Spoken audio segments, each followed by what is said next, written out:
7:03 on September 5th, 2024. I call the Wilton Board of Education regular meeting to order. Comments from the public.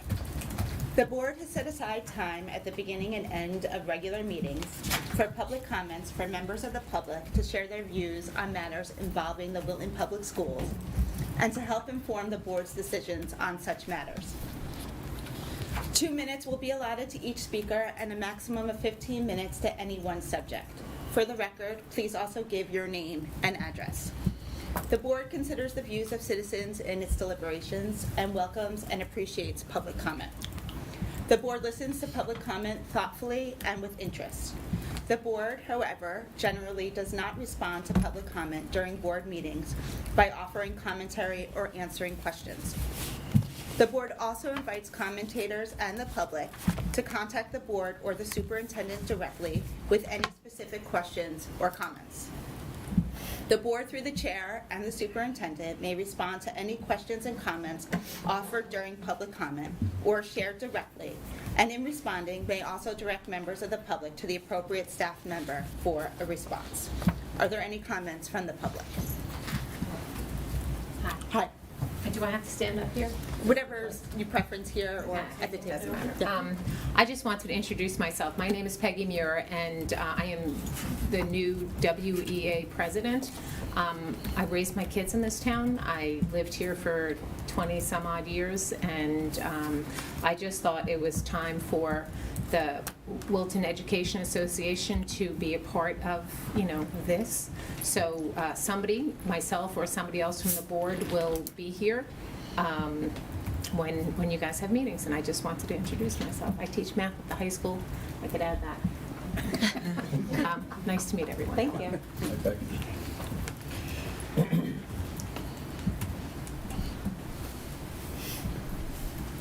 Hi everybody, I'm Lucia Furman. I live at 2 Maplewood Lane. I started at kindergarten and I graduated from Wilton High School. I have 4 kids that have been in the district, 3 that are currently at the high school, and I'm speaking about the proposed cell phone ban for high schoolers specifically. I think that there's not enough appreciation for the busy lives of families with many kids and many pets and 2 working parents who may be in the city, a child who has a nut allergy, which will kill her if she eats a walnut, canceled sports practices, needing to tell children you need to go home during your free and do X, Y, and Z. So there's a lot of messages that I don't really want to communicate to the secretary, nor do I want my kids pulled out of class all day long. They're pretty sharp. They're almost adults. I think there's a lot of other things we can do besides put the phones away for the whole school day, like a million other things that could be done besides that. So please reconsider for high school. Thank you.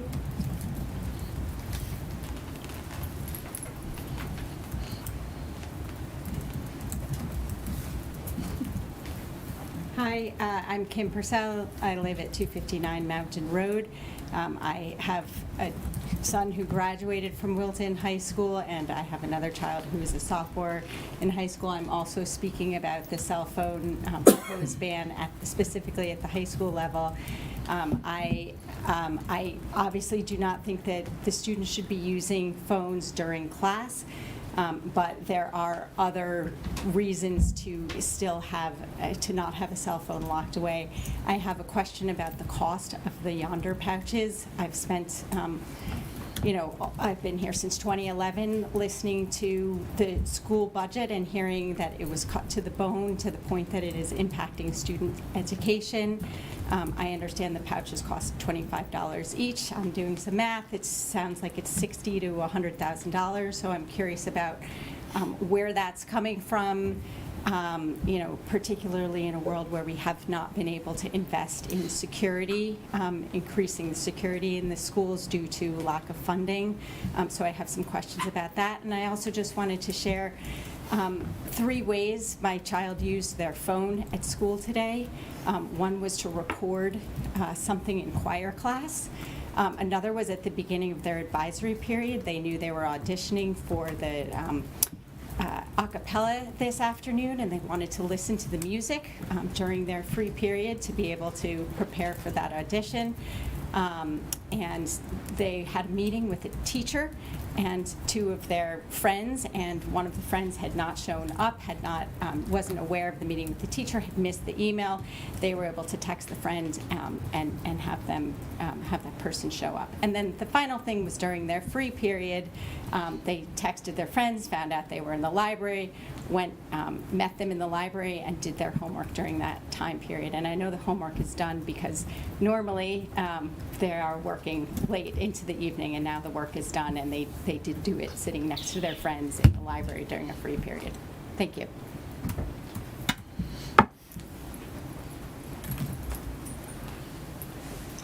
Any other comments from the public?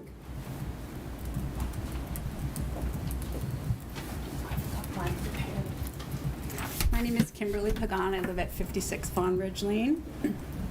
As a parent of a recent Wilton High School graduate and a current school sophomore, I'm sad and concerned by this course of action. I'm speaking about the cell phone ban. The recent events at Appalachia High School have shown cell phones connect our children in emergency events. Our kids often source information quicker than most of us adults via phone. Taking away the ability to communicate in a time of emergency would create high sense of anxiety, fear, and panic for our children. What is taking a phone away teaching our kids? Is it enabling greater focus, less distraction, more engagement with peers? It would be if the protocol were simply to be a directive not to use phones in class, as has been the case in classes since the advent of cell phones. I'm sorry, I haven't spoken in public in a while. Essentially, for me, this is about trust. Your kids grow and develop. You want them to become functioning adults who can make judgments, and you can trust, and they can trust you. To me, when you are telling a child who is in high school that they cannot use a phone, they can't have good judgment to have the phone at any point in the day, you're telling them you don't trust them. And for me, that's damaging to a child. To tell a child, I don't trust you with a phone. You can drive a car, you can enlist for the draft, all within your high school years. Potentially deadly, devastating consequences from those, but you can't use a phone? It seems a little much. I think there's a solution. I think it's not an outright ban. I think we need a solution that shows our kids we trust them. Thank you.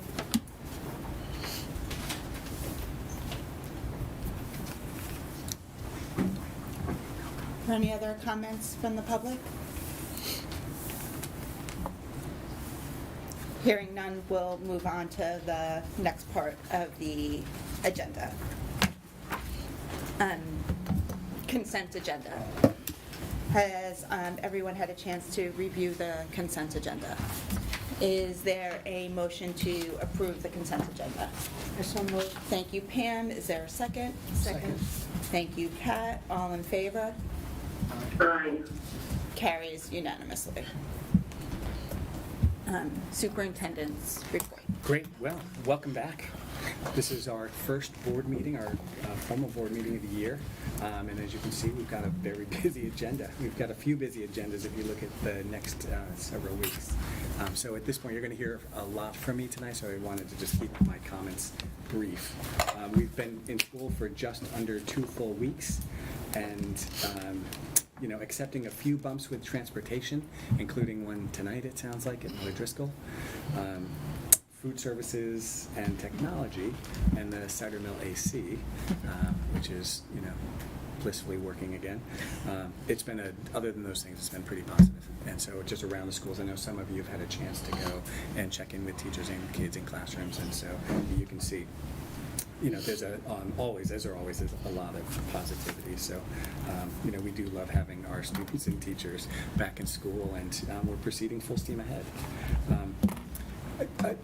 I say that also, and we just heard, in these comments, that yesterday's shooting in Georgia also casts a long shadow over schools and school districts all around the globe. And, you know, there are not words that can comfort in the wake of a tragedy like that.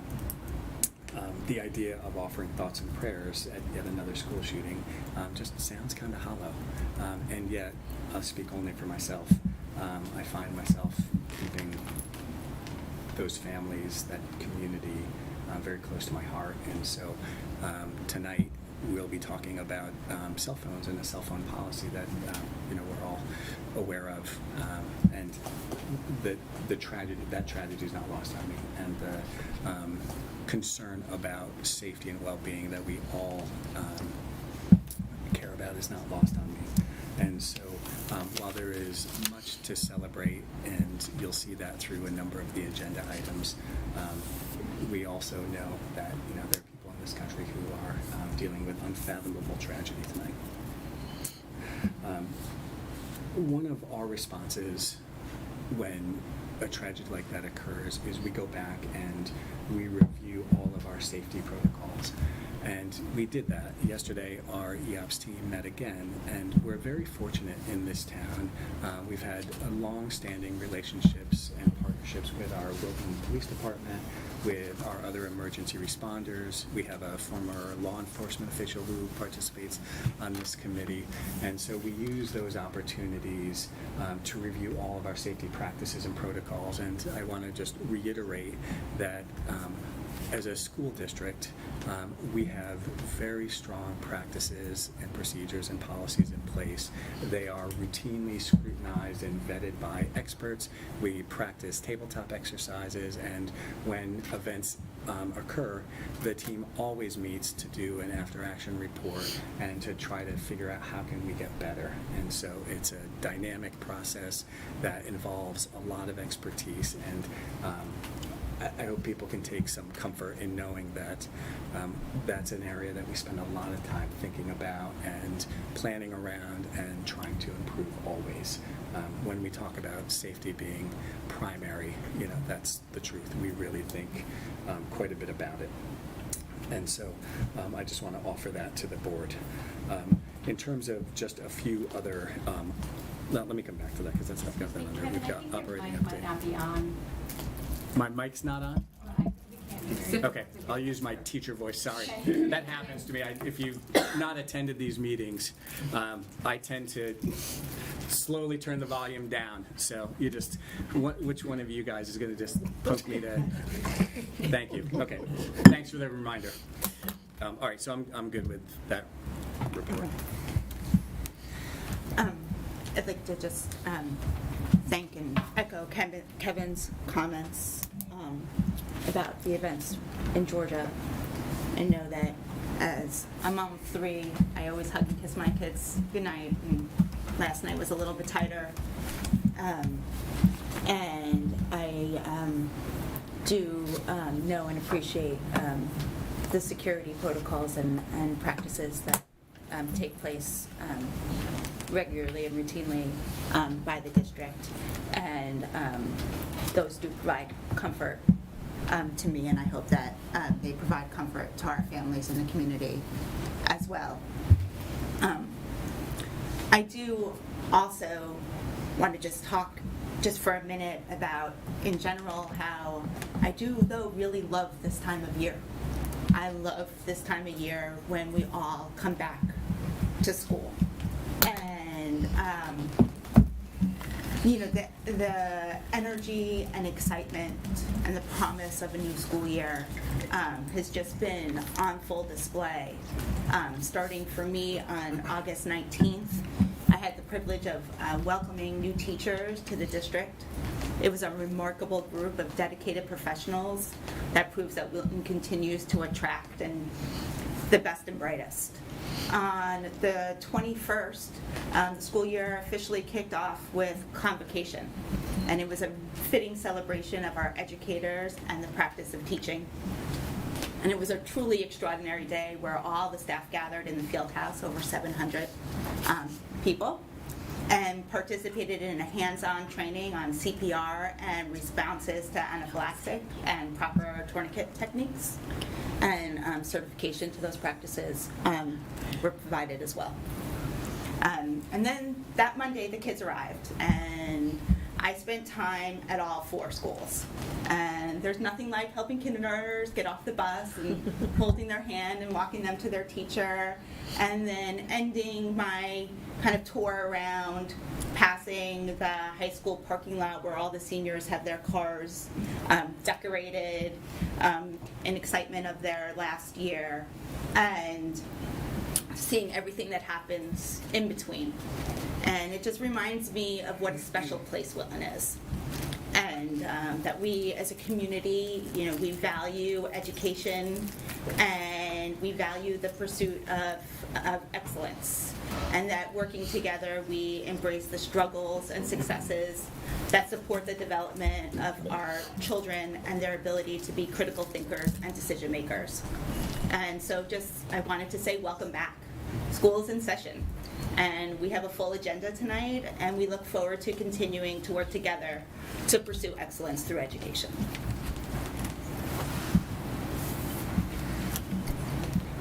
'24 opening update. Great, I've got just a few, and then we'll turn it over to the principals. So first, this summer we collapsed our buses from 35 to 33. So we have 2 fewer buses. As is typically the case in the opening of school, the buses run really slowly the first week. And so new drivers, new kids, just figuring out the on and off, settling into routines, all of those contribute to delays. So we've had some delays this year, up until about half an hour ago when Kathy notified me that the buses at Miller-Driscoll, the last bus didn't clear until 5:25. That's way too late, especially for the second week of school. They had been normalizing, right, and so getting back into on time. So we've got a call scheduled with the bus garage manager just to understand what happened with this one particular bus and what changes they are going to make to get our buses running back on time. So mostly good on the bus front, but certainly not perfect, and things are continuing to work out. We also, food service, likewise, there were a couple of different concerns that came up. The largest one was a data issue, that there was a conflict between 2 programs we use. One is Nutri-Slice and the other is My School Bucks. And so there was a syncing issue that resulted in a loss of data and people not being able to get into their account. There was a second issue where some accounts were double charged. So Bill Tomlinson, the food services manager, has been working with individual families. So I would just say, if a family has experienced that, they just need to call him directly and he'll resolve it. I'm told that the syncing issues are now resolved. There were some questions at Cider Mill one day about portion sizes. That's been addressed. There was another question about ensuring that signs were posted, and I think that's been addressed as well. But we continue again to work with our food service manager to ensure that they're meeting all of our expectations. So, Kevin, if people need to call him, because I need to call him, is the phone numbers on the website? Yes. Yes. Yeah. There you go. Great. On a brighter side, we had a pretty substantial flood in the, how are we going to refer to the old gym now, Jen? It's the brand new gym. The classic gym, the original gym at Cider Mill. So that the work restoring that space was finished just at the end of the summer. And so if you're wandering around the schools, go take a walk and take a look. So it's beautiful. It's brand new floor, brand new ceiling, brand new lights, brand new paint, and a new PE teacher now occupying it. So things are humming along very well there. We have a few classrooms that are still without countertops and cabinets, and that was really the result of a conflict between the insurance company that's underwriting the replacement and the original provider that we had set up. And so they sent us back to go get a few more quotes. Jose has done that, and so now we're at the stage where we're waiting for the approval again from the insurance company so we can go forward and do the installation. So hopefully that will be resolved in short order. Jen and Jory will speak to this in just a minute, but the revised schedules at Cider Mill and Middlebrook seem to be well received and functioning, so I'm sure we'll hear about that in just a minute. A week or so ago, the state released the SAT, SBA, and Accountability Index information. Chuck and Matt are going to give you a deep look at that tonight, but I want to top line it by sharing that our school district once again performed at or near the top of the state on a long list of indicators. And so I go and I look how we rank against other K-12 districts across the state. So our ELA district performance indicator was 4th in Connecticut among K-12 districts. Our math DPI was 3rd. Our science DPI was 3rd. Our SAT math combined rank was 3rd in Connecticut. Our SAT ELA combined rank was 5th. Grade 11 math, the SAT, in terms of percent passing, was 3rd in Connecticut. Wilton also had the 2nd highest average score.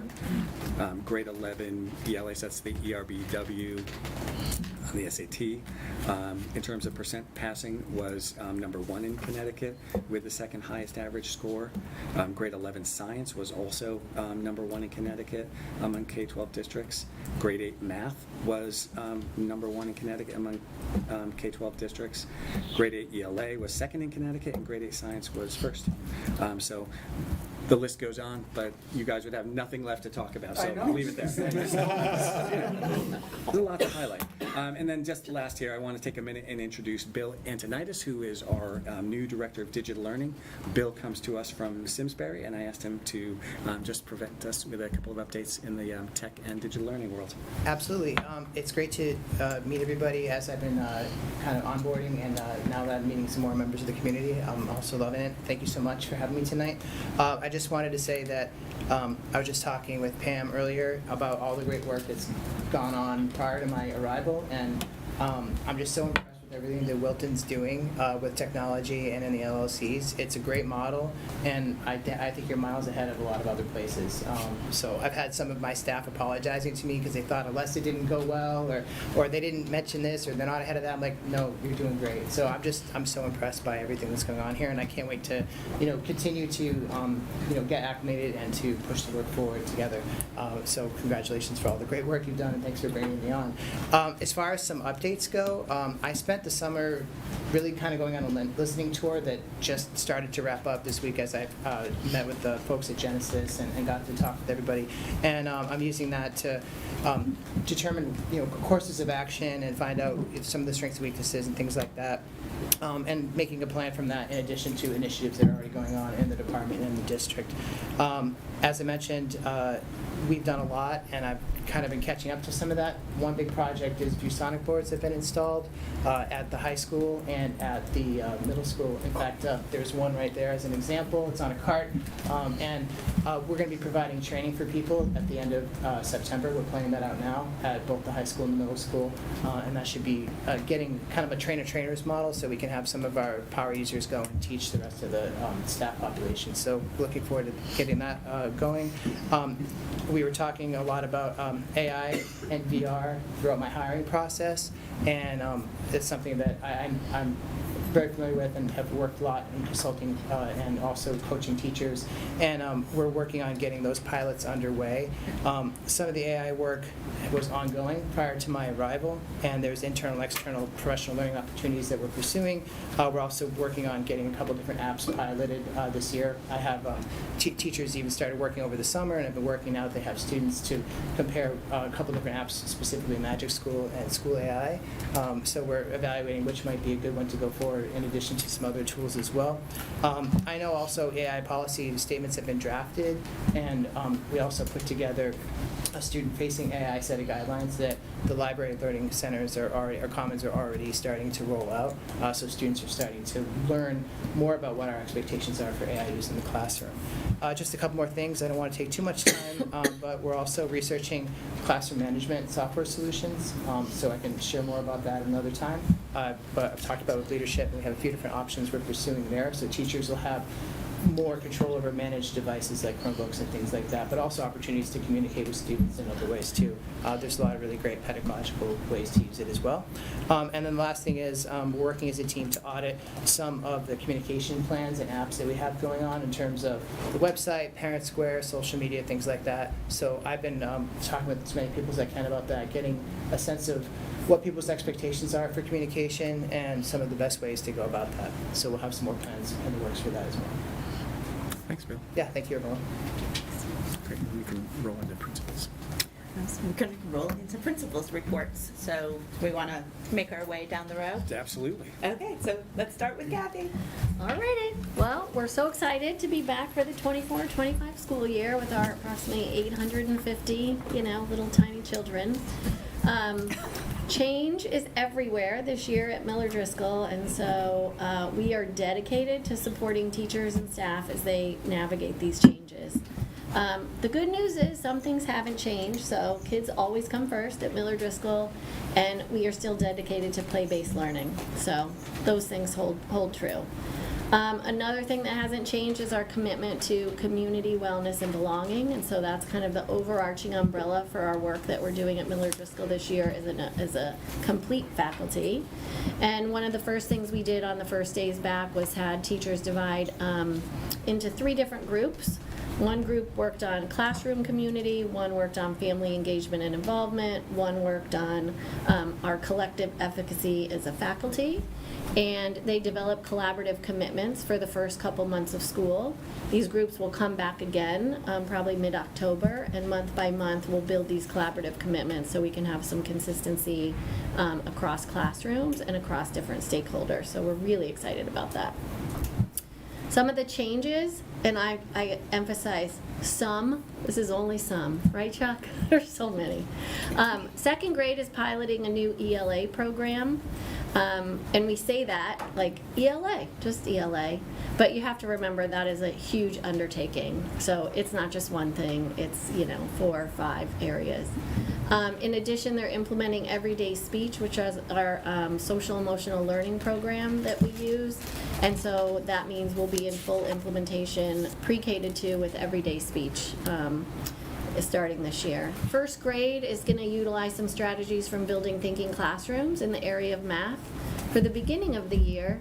And then they'll start their training on the new ELA program in January, and they will start implementing it in March in the 3rd trimester. So we're really excited about that. Kindergarten is the last grade level to fully implement illustrative math. So illustrative math came down, everyday speech went up. Last year, kindergarten worked on incorporating the centers, and so now they're fully implementing the program, and so we're good to go there. We made some significant changes to our special education teams. We aligned people by team and by IET to help better facilitate the communication between general education and regular education. So now there is a team, a special education teacher and related service people who are dedicated to a particular IET. So again, the hope is to have more collaboration and more connection between special ed and general ed.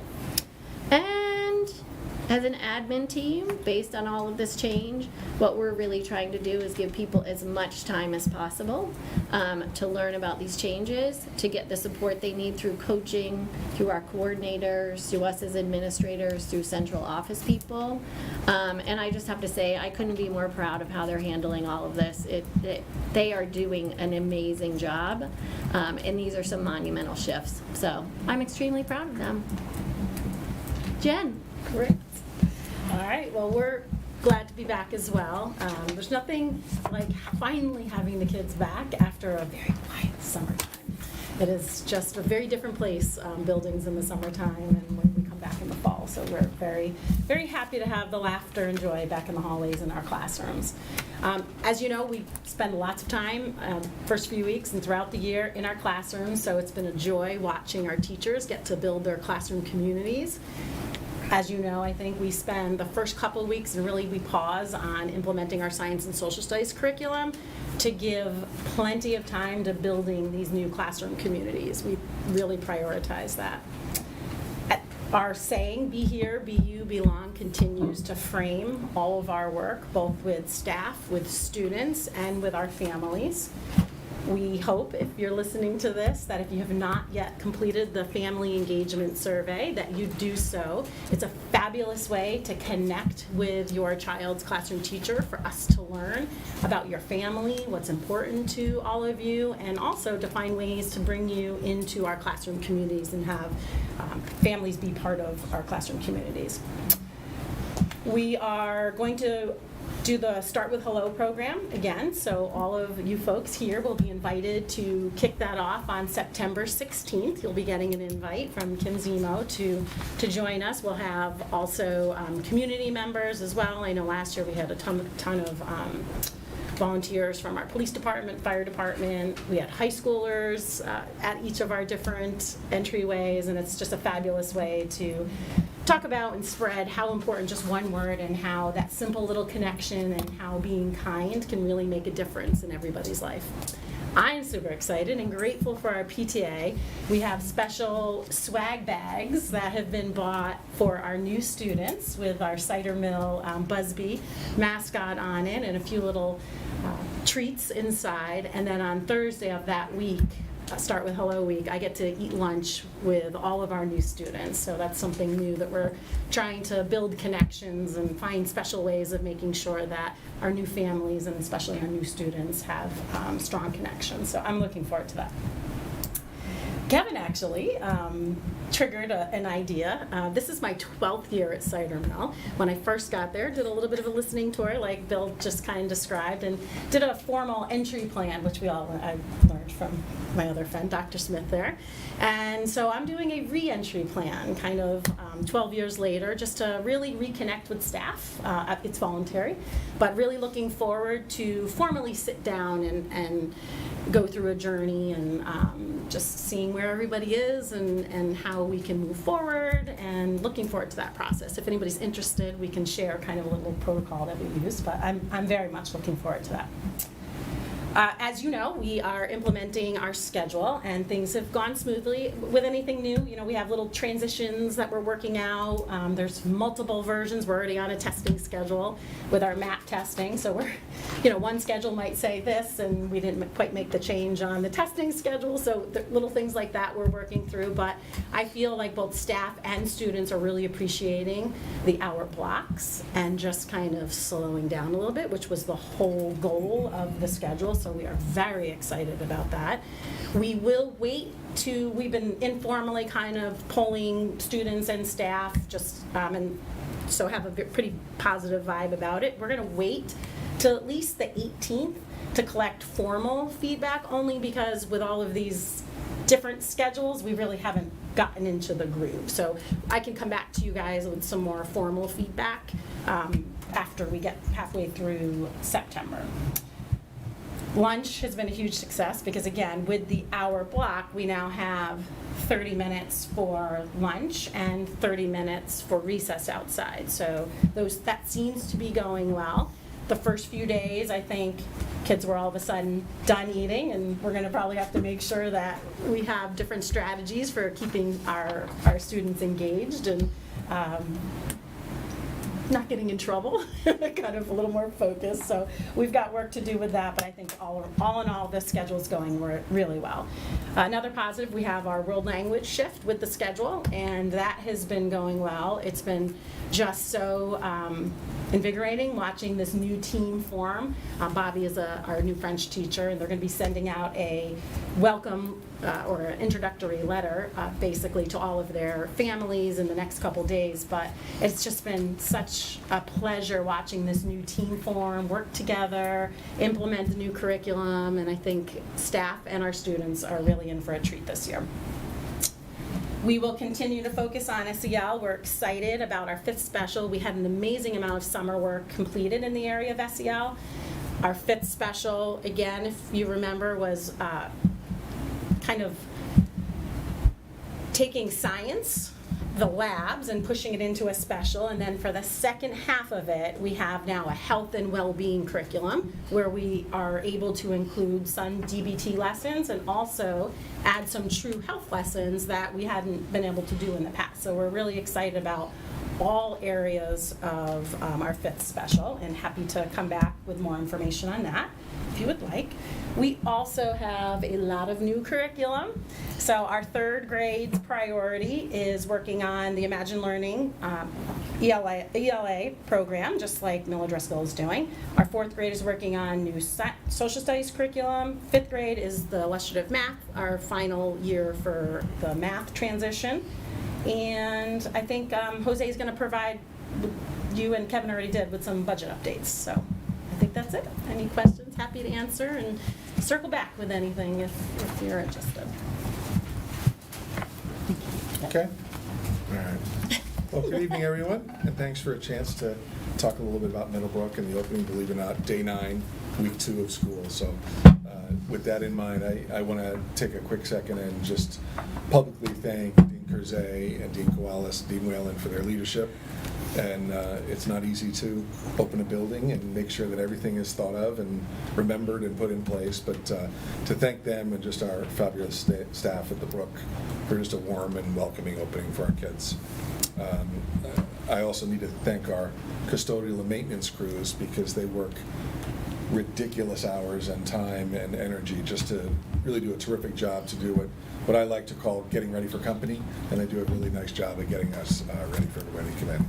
Not that the kids are our company, but you get the idea, getting the house ready. And also, I want to highlight our grade 8 web students, and as you may recall, those are our 8th grade model students that are used as, they help the 6th graders just with some orientation and some activities to get to know Middlebrook and some of the life at Middlebrook. And they took their time in the summer to come to school, to welcome the students and do an orientation for them. They certainly deserve a lot of credit and praise for helping to give that first face of Middlebrook to the newest students that are coming to Middlebrook. And it's pretty wonderful to see these students that are so excited, so happy to give up summer days to be in school, to then be out there cheering, literally cheering for the 6th grade students to come up. It was really a lot of fun to watch. And certainly, as you hear me say every year, we're just so happy to have the kids back in the building, the lifeblood of what we do each day, and we truly recognize how blessed we are to work in this profession and be able to work with kids day in and day out. If you picture this, I get to start my day in our lobby every morning and see all their smiling faces come in the door, and then I get to do the same thing at the end of the day when they leave. And that's not something that I personally take lightly, but I realize every day how blessed I am to be in this profession. Our students have experienced the first MAP testing. This week we had a little bit of a delay. There was a little bit of hitch in the giddy up from the NWA website, so instead of starting yesterday, we actually started today. So the students completed that today, and informally they told me it was okay, it was all right, it wasn't too hard, it wasn't too easy, and that was pretty much what they all said. But so far so good relative to the MAP testing, albeit a day late. Our adjusted schedules have been really very well received. Like you, it's been informal at best at this point. Teachers and students alike talking about their own experiences. Handfuls of kids that say they missed the drop, but teachers talking about how they didn't miss the drop, things like that. Nothing that I think would surprise anybody sitting here and hearing obviously what we've gone through in the last bit. But again, 9 days in, very positive feedback so far. I think everybody likes the 45-minute lunches, adults and kids alike. But we're just on the cusp of seeing the potential there, and we recognize it's very exciting and very much at the very beginning. In addition to the first aid training that we had at the beginning, we also were very, very excited to experience Peter Liliendahl in district with our school. And when you think about all of the work that he's done on building thinking classrooms, it's really quite transformational that we got to see the expert and work with him hand in hand, so we're very excited about that. We have updated our code of conduct across the district. This week I shared that with our Middlebrook families. I asked them to review it with their children and sign off when they've done so. So far I have 13 families that were quick to do that. But it's all framed around our 5 beliefs. And what I've started doing each week is we focus, first week was really focusing on identifying all the 5 beliefs. This week was really talking about the first one, about treating others as we want to be treated. And what that means is throughout the day, the teachers are taking some time to identify and bring that to life for the kids. What does that look like? What does that sound like? Even today, the last group of children that get released at the end of the day are our walkers. And I always say, what are we focusing on this week? And they'll say, treat others we want to treat ourselves. So do that now when you're walking in town and make sure you look out for each other. And they kind of laugh at me, but they seem to enjoy the moment. The cell phone's away for the day. That process for us has been going very well. And I think it's just another indication of just how spectacular our students are at Middlebrook. I think that when they first came in, and certainly over the summer when I spoke to a few students, they were a little worried about how that was going to start out, but so far it seems to be a non-issue from a negative standpoint. I think it's a great issue from a standpoint of, especially in the morning when the bus is arriving, we hold the students in the lobby and in the cafeteria, and they're forced to talk to each other. They're not looking at their phones, and it's actually a very beautiful thing to see. But again, just another indication of how well received to ideas and new things that our kids are. And then the last thing I want to talk a little bit about is I just want to take a second to publicly acknowledge the staff and the students at Middlebrook for their efforts. I know you've seen the results and the latest round of standardized assessments. Kevin mentioned it briefly. I know Chuck's going to do a little more of a presentation tonight and later, but Middlebrook students' growth and achievement on these assessments is truly outstanding, and I can't understate that enough. I'm really very proud to be able to sit here and think I had anything to do with it, but it's really to give credit to where it belongs, and that's to the tireless efforts of the professionals in the building. I'm blessed to work with this staff at Middlebrook, and I just want to take a little moment to brag about them here. So, thank you. Thank you. Your Wilton High School Warriors. Thank you for your support, Board of Ed. We appreciate it. In student news, we had an outstanding orientation. Our Link crew leaders really brought the enthusiasm this year and the passion. You should have seen them really in the field house and also out in the classrooms, and that carried over to the support for the freshmen, and I think the love and support that they felt on day one with everybody out there welcoming them and cheering them on. So it's been a great start for our freshmen. A lot of positive feedback from the faculty already about the freshman class, which is really nice to see. Our high school gets up and running very, very quickly. Many clubs and activities and student committees are already in full swing. For example, the exec board is already meeting under the leadership of Skylar Reading. They are concertedly planning already homecoming and Spirit Week. So they're very excited about that.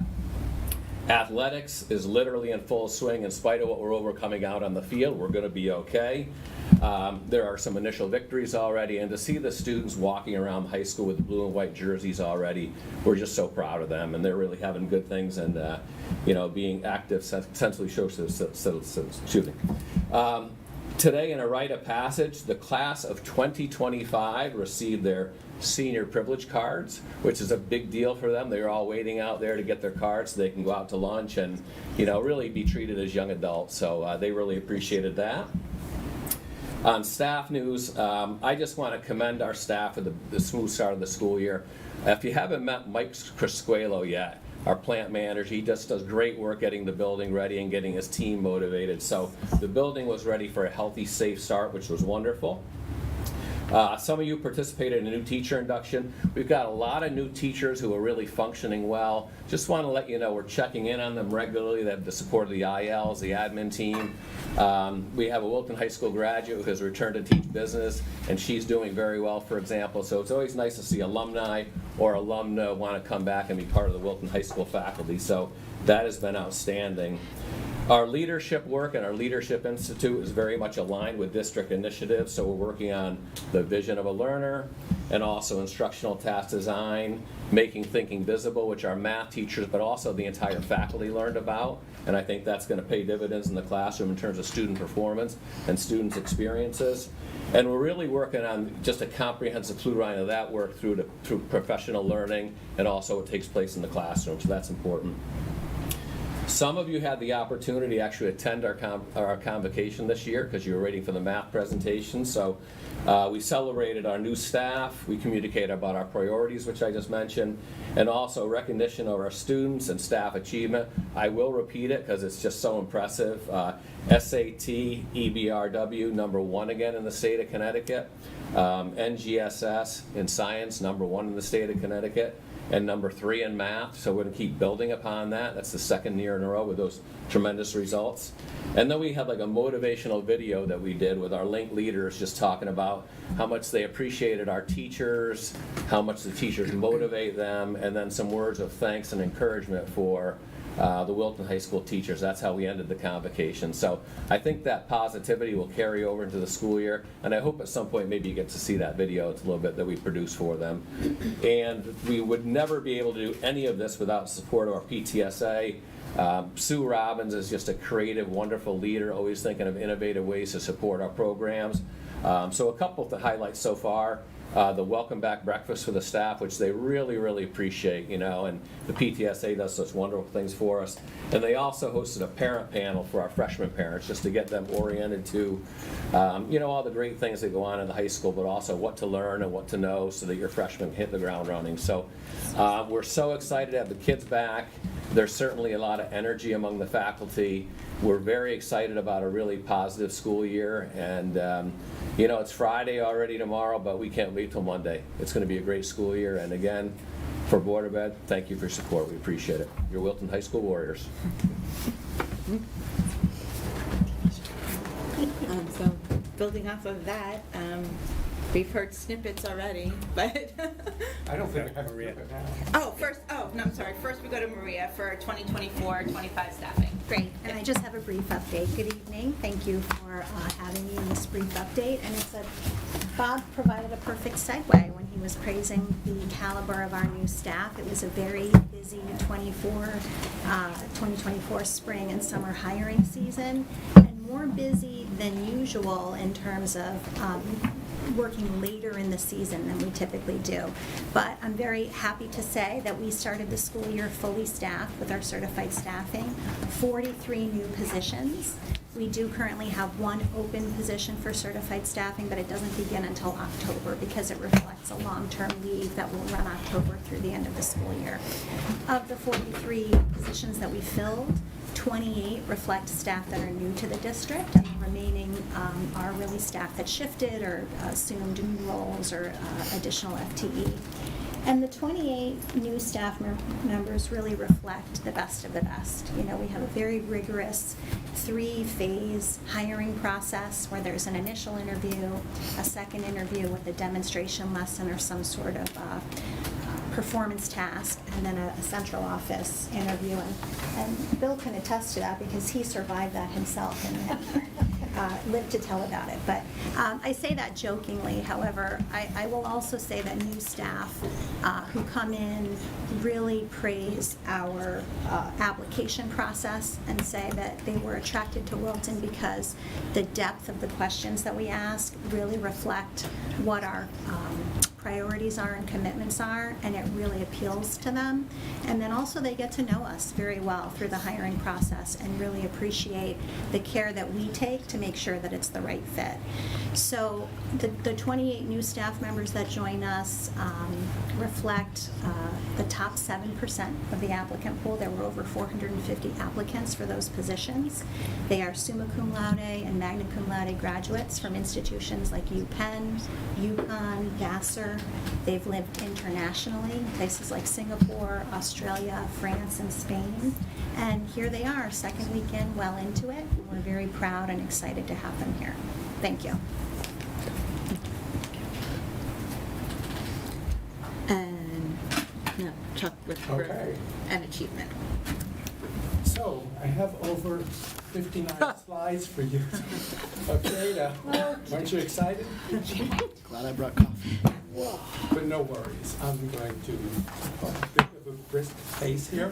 Have all of the information ahead of time. And in a minute, I'm going to talk a little bit about what this information really tells us. So I don't think we need to spend too much time on it.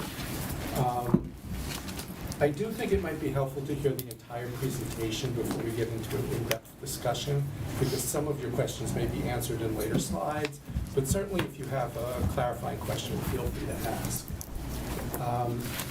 I also just wanted to point out that this level of detail, I'm giving this level of detail based upon requests from prior members of the Board of Education.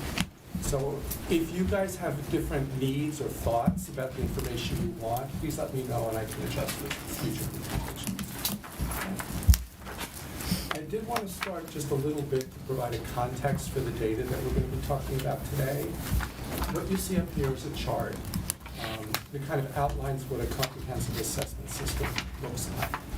So you'll notice in the left-hand corner, the left-hand column, we have a list of different types of assessments, and they're put into different levels.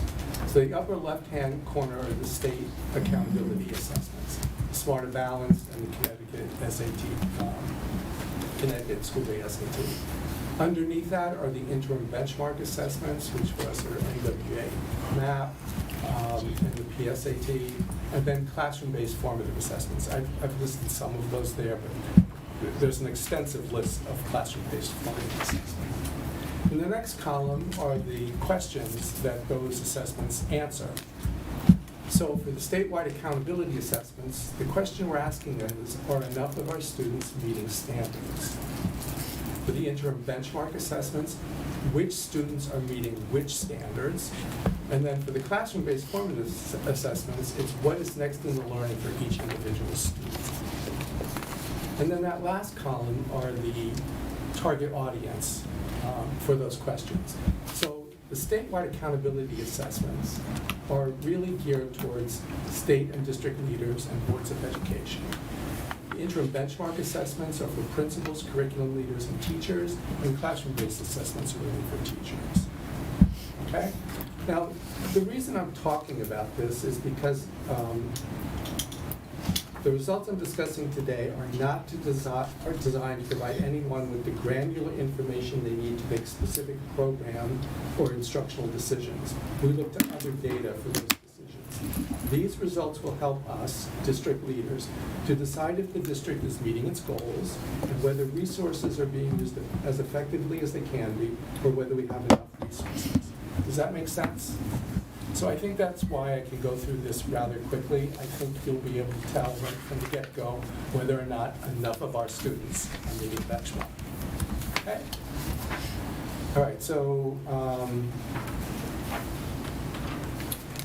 I'm not going to spend a lot of time on this because Kevin already went over it.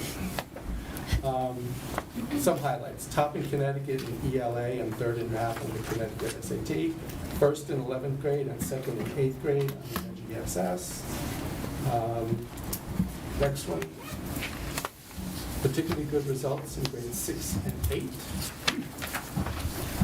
And then, Matthew, would you go to the next one? Okay.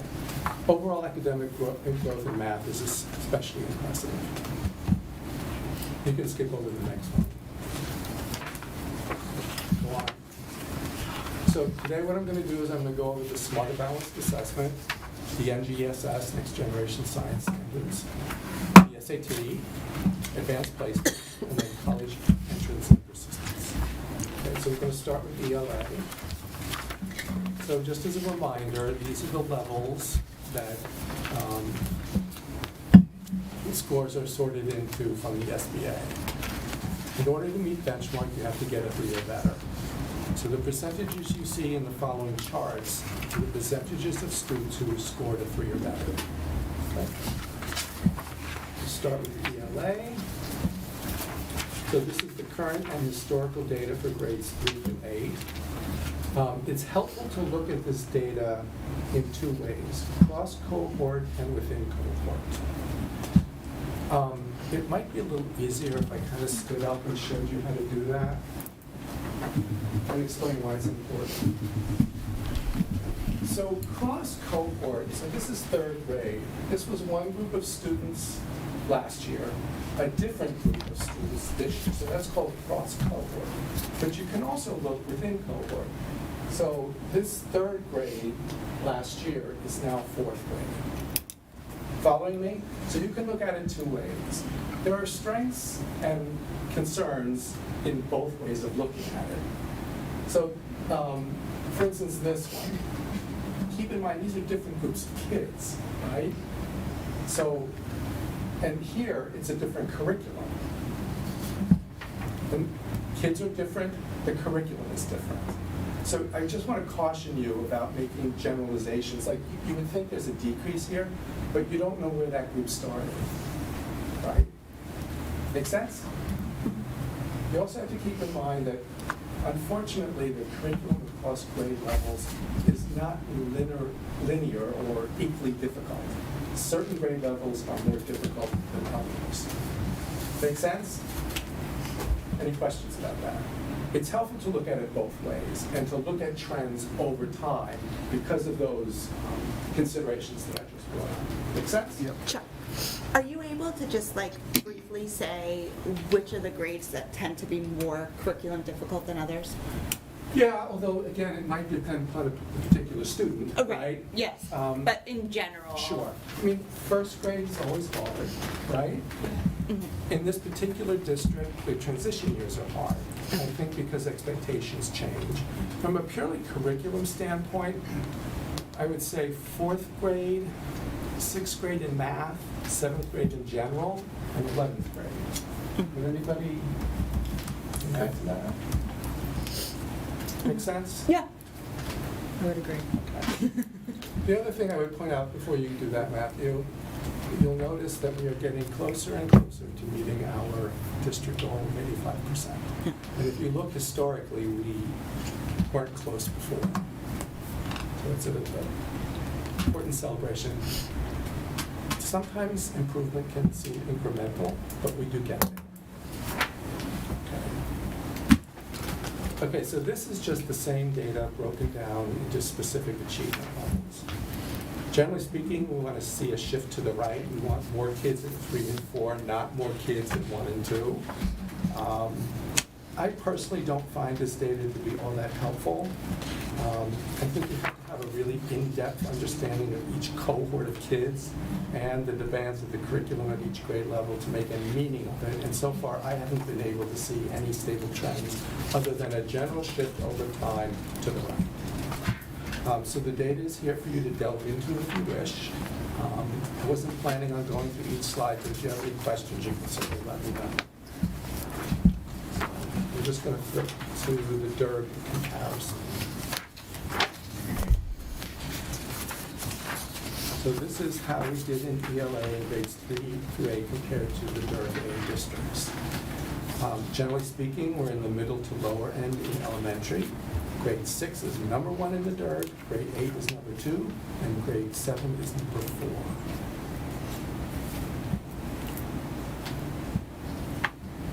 Matthew? Okay, so, but overall, across all grade levels, we're number 3 in the DERG, just behind Darien and New Canaan. So as you can see, we're closing in on that.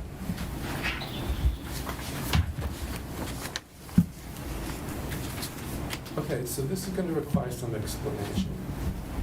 So the SBA sets growth targets for each student based upon their performance from the previous year. The targets are calculated to ensure that students who are meeting benchmark make at least a year's worth of academic growth. And students who are not meeting benchmark make accelerated growth, specifically to close the achievement gap within 3 years. Following what I'm saying there? So the goal is for every student to meet 100% of their target, but in reality, some exceed their target, some don't quite make it. So what this chart shows is the average percentage of growth targets achieved by our students. Chuck, is accelerated growth, so if a student was below benchmark, were they expected to grow faster than students who were at benchmark? Yes. Kids It's based on the raw score on you get your parent reports for the Connecticut SAT. It's based on the raw score, and there's a chart. If you really feel like digging deep into it, you go onto EdSite's website, and it's in there. There's a growth chart that will tell you if they were level 1 in 3rd grade and they had this score in this band, how many you would be expected to grow to meet the target. And certainly students who are further below grade level, their targets are more aggressive than it would be for kids who are closer to benchmark. The state is very committed to closing achievement gaps. And the only way we can do that is to accelerate the growth of students below benchmark. They need to grow more than a year's worth in order to make it to benchmark. Are we able to see in the data how many of those students specifically met their growth achievement? Yes. That's a separate. There's a separate measurement. This percentage of target achieved is what's used for accountability. But we have the other, if you'd like to see it, we can get that for you. I would just be curious. Just gives you a percentage of kids in that grade who met 100% of the target. Or grade. Okay. That's the growth rate. Yeah. We can actually provide that. All right, so just to provide some context for those numbers, here is how we compare to our Durgan counterparts. Generally speaking, we're in the middle of the dirt for grades 5 through 7 and toward the lower end in grades 4 and 3.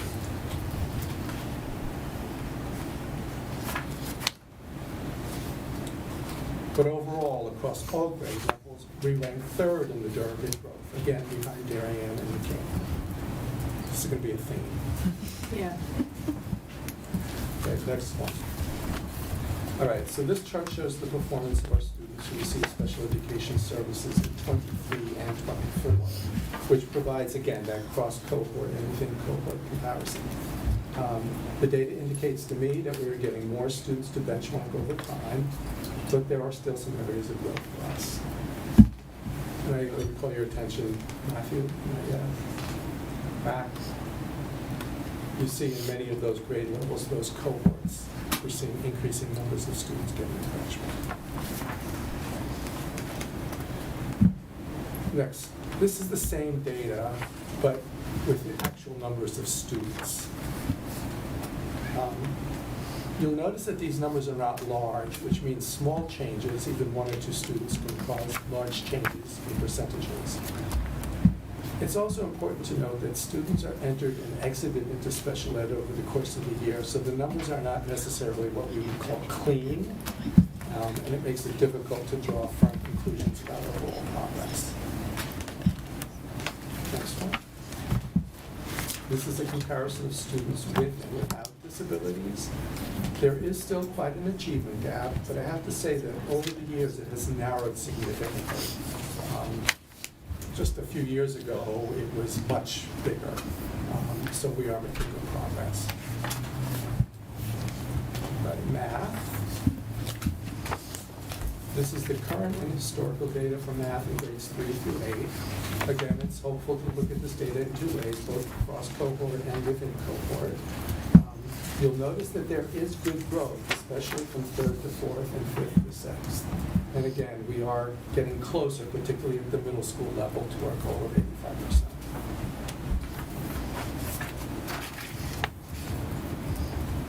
85%. Again, broken down by achievement level. I'm not going to go through these slides, but again, if you have questions, let me know.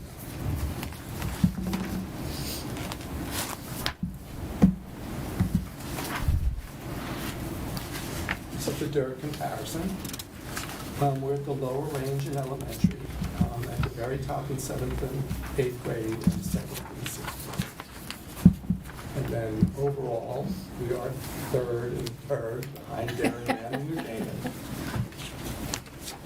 But we're getting closer. Yeah. We are getting closer. Yeah. This is the growth measure again. Our growth in math is very, very strong. And you can see that in during comparison. We were 1st and 4th grade, 2nd and 6th grade, and 3rd and 4th grade.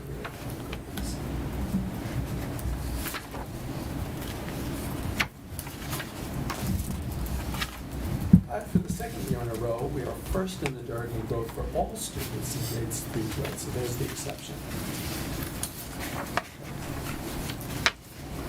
Disabilities. This is the performance of students who receive special education services and supports. We made significant growth in many of the cohorts. Really significant. Again, with the actual numbers, again, fairly small numbers.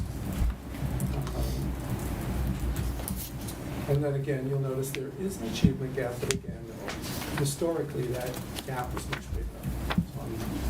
We're working very hard and we're beginning to close that gap. Next generation science standards. So for 5th grade, fewer students met benchmark last year compared to the year before, but it's more in line with the previous year's results. Made very nice progress at Middlebrook. Very nice progress. And rather spectacular year at Wilton High School. So compared to our third counterparts, we were first in grades 8 and 11 in science. The next one's special ed versus non-special ed. Again, an achievement that has been towering over time. Okay, SAT and advanced placement. Very nice story here. These are the results of the SAT in total and broken down by level. So really another exceptional year for Wilton High School. One thing I want to point out is that the benchmark for math is much higher than the benchmark for ELA. And the reason is because they calculate the benchmark based upon what it takes to get a B- in your freshman year class. Of college, yes. Yeah. So it's harder to get a B- in math in college than it is to get a B- in English in college. So the benchmark is high. Interesting. Yeah, it is interesting. And that's just like based off like a freshman, like a regular freshman math class, like a basic. That seems crazy to me. If you look at Subjective. the percentiles associated with each score on the SAT, the percentile with the cut score for ELA is about 37. It varies from year to year. And it's always at 60th percentile for math. So you have to be in a higher percentile across the country in order to pass the math. Does every student at the high school take the CT, SAT? There may be some students who are opted out, either through their IEP. Although I think, isn't there an alternate assessment for some students? I don't know about the high school. They have an alternate path to graduation. They have alternate assessments for the SBA. So this is the previous one was the percent by level in the Connecticut SAT for both ELA and then we have for math. Again, that data I find particularly helpful.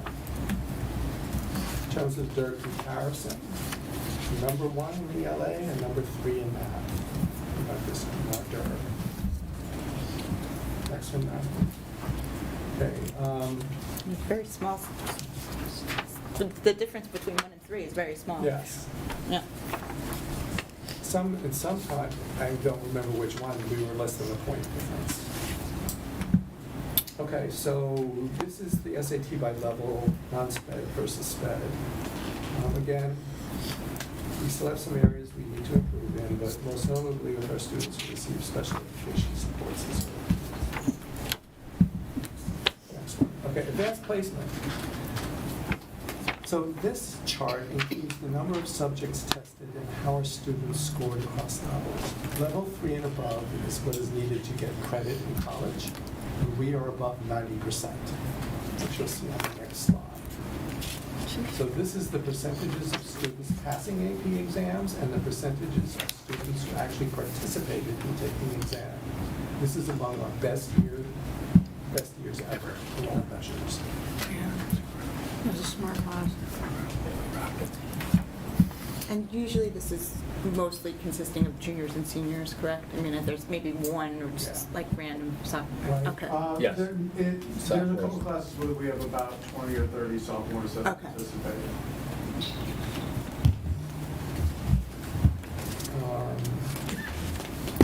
So this is the percentage of students who participated in AP at some point during their high school years.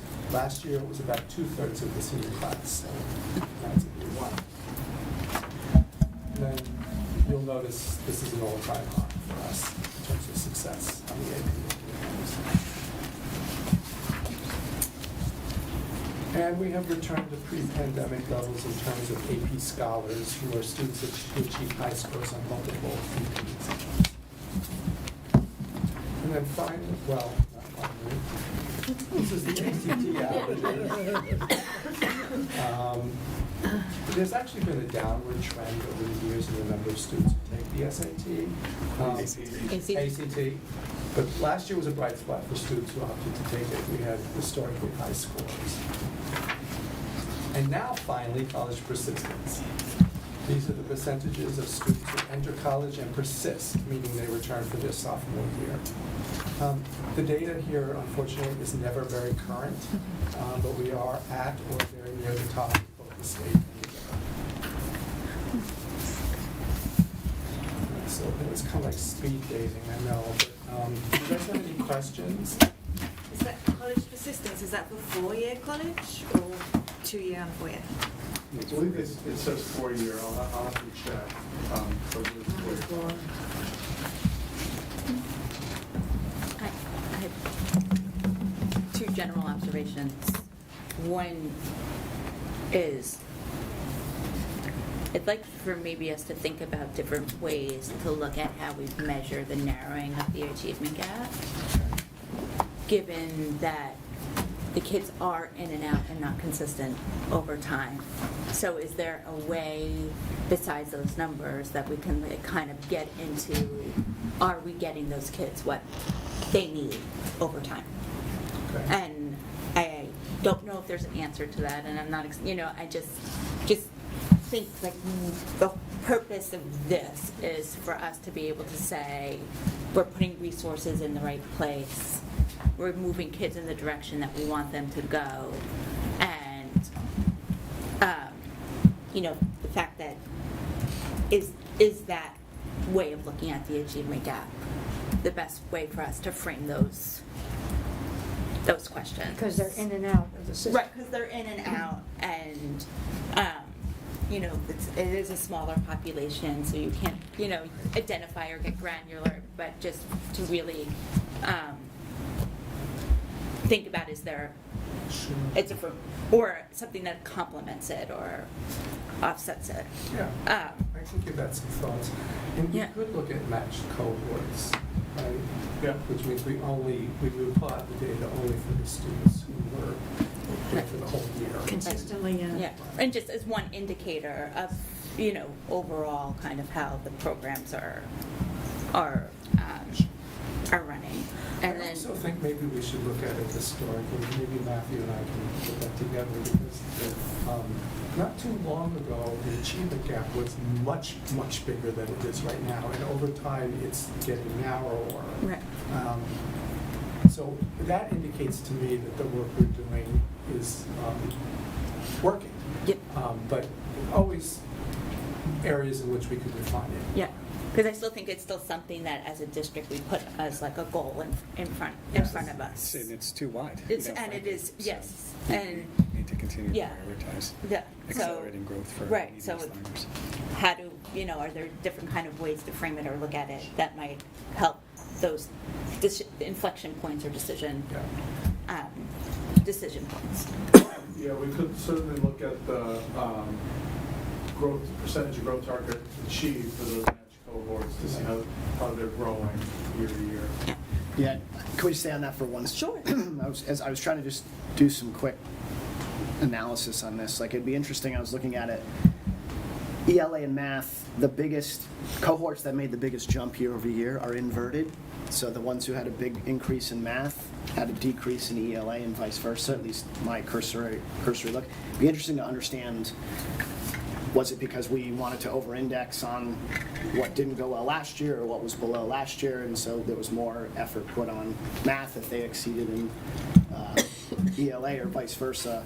And then also just consistency year over year, like the 5th to 6th grade cohort, 2 years in a row on ELA had a pretty substantial decrease. So it'd be interesting to understand what the drivers are of those type of trends. Same with math, like the cohorts that had drops in math 2 years in a row all came from 2 out of the 3 were similar, 4th to 5th and 7th to 8th. And conversely, the increases were the same 2 years in a row for the 5th to 6th grade cohort. So what do we think's driving that activity? And I'm sure some of it is you just have certain cohorts who perform better or whatever it is, but yeah, it'd be interesting to understand what those drivers are. From a special ed lens, it'd be also interesting to look at the increase of special ed population and the increased resources we put towards them, and how that's affected the percentage growth improvement of narrowing that gap. It'd be interesting to see if we have any trends from when we started to see the improvement gap to what programs were implemented during that time, to see if maybe some of those were more beneficial than others, and maybe try to tease out like what resources did we start applying that we really saw a big growth. That can be difficult to sort out, I'm because sure. Most of our students who receive special ed supports and service spend most of their time in the general classroom. And I think it's our work around building the capacity of general ed teachers to assume responsibility for the progress of the kids, a diverse group of kids that contributes to that. So I don't know that there would be any specific program that special ed is using. I think it might be more a reflection of all the work we do around accelerating growth, making sure that all students have access to grade level material, that we are using scaffolds in a wise way, which means using them when they're needed and taking them away when they're not needed. I mean, I just think about, and I think the math, I mean, all of it is remarkable, and everybody should really, feel proud about what's being achieved. This is now my start of my 6th year on the board, and I think about when I first started and the discussion was about math achievement, and I just think about where we were and like where we have come, and it's truly remarkable. And I see like other, with ELA, like things moving in that direction. I do think that it's interesting to see, you were talking about like the common theme about, like, I think with math we settled in on a new program, a new curriculum. It took hold, and we're seeing that over time. And I think that it would be, interesting for us to kind of track that model in other places. Our success with that program certainly informed our decision about moving forward with the K-3 reading program. Right.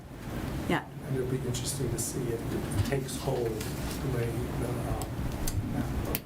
Yeah. And then considering whether that needs to be expanded to the upper grades. But I do think that you do see over time this, the growth translating to achievement. Yes. And so, I mean, you really see that in the first couple of years, especially in math, you saw growth, and now in Middlebrook, you're seeing that achievement. So I think in general, just as kind of like proof of concept that the achievement will get you to the growth that it does take some time. You might remember that presentation I did last year with the fading in and out, right? Yeah. So a certain level of growth has a huge impact down the road in terms of the number of kids who meet the benchmark. So our focus really does need to be on making sure every kid grows. Right.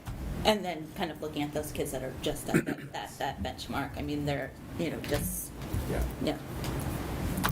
But, I mean, really just for the district and for all the work that everyone's been doing, it's really remarkable to...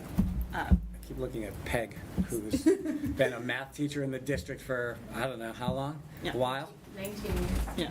right? Yeah. So would you add anything to the conversation about, math at the high school, achievement in general? No math. Spoken like a math teacher. Yeah, so. Yeah. Yeah, I think that story is. Yeah. It is, and Peg and her colleagues work exceptionally hard. Yeah. So they know their kids, they know the curriculum, and they commit a lot of time and attention and energy to making sure that our kids are growing.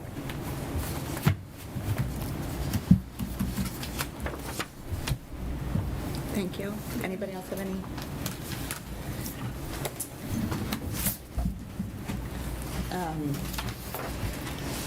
Understanding cell phone-free schools. Great.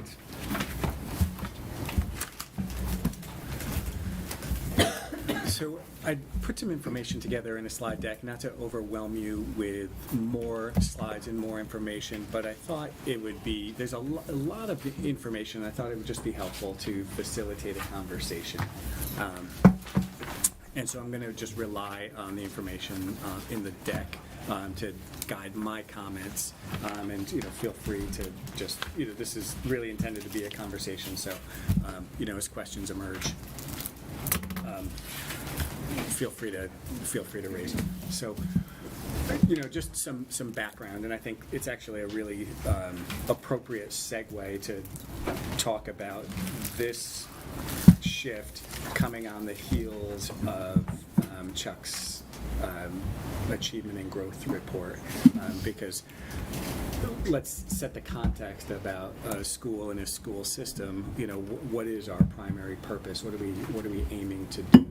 And so, if you go to our mission and vision, we're talking about creating students and student leaders who are ready to take on lots and lots of different challenges in a world that's rapidly changing. Part of our core mission here is to ensure that they are academically capable. And so extending that idea, what we're proposing with this change to removing cell phones from schools is to promote an environment that's going to help us reinforce and grow our kids academically to be as strong as they can be. Related to that, we have a vision of a learner where we've laid out 6 attributes, because we know for young people today it's not simply about the core academic skills, but it's about a host of other soft skills. And so being able to navigate uncertain times, being able to interface with other people effectively across cultures, the list goes on and on. I don't need to read it to you, you're familiar with it, but my purpose here is really just let's be clear about our purpose. And so when we're talking about creating a cell phone-free environment, we'll define that in a second. We're doing this in service to making sure that we can do our very best to grow kids, and to do it in an environment that feels safe and invites kids to feel safe. And so why are we talking about it in the first place? And we're talking about it because I believe, and I'm not alone, many believe that there is a problem today with cell phones, with social media, and the two combined are negatively impacting our young people's well-being and getting in the way of their academic and other success. And it's at a point now where the conversation is global. There have been, as you've seen and heard already, conversations around this country where governors have come forward and legislators have come forward and prohibited cell phones from schools at the state level. Our own governor was in the media earlier this year and then again more recently, kind of echoing the similar concerns, and just a week and a half or so ago the State Board of Education issued guidance around this idea. So it's a broad concern. So it's not something that fell out of the sky. So what are we talking about in terms of a cell phone-free school system?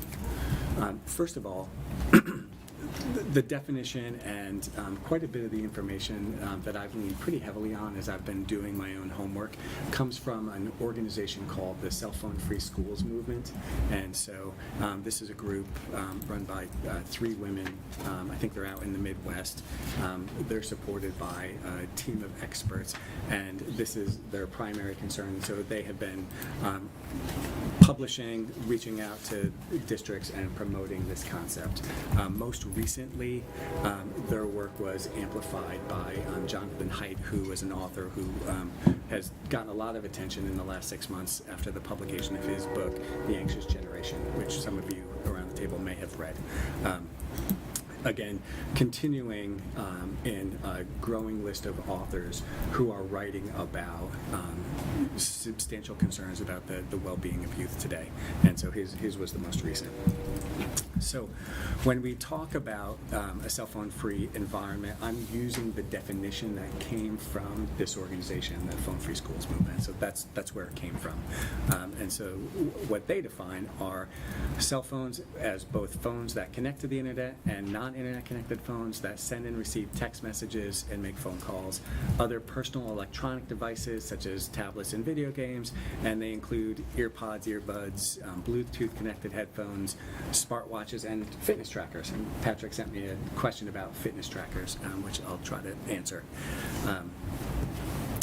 The intention of a bell-to-bell phone-free policy is to provide students with an average of 6.5 hours a day where they can be fully present in school and free from pressures and harms of phones and social media.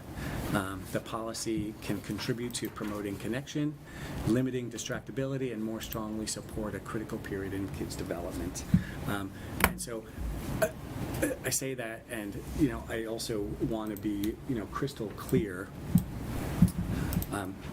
We know that there are benefits and drawbacks to all of the digital devices that kids use, and so it's not all of this or all of that, right? These are decisions that we're making that are challenged because they're not purely bad in every respect.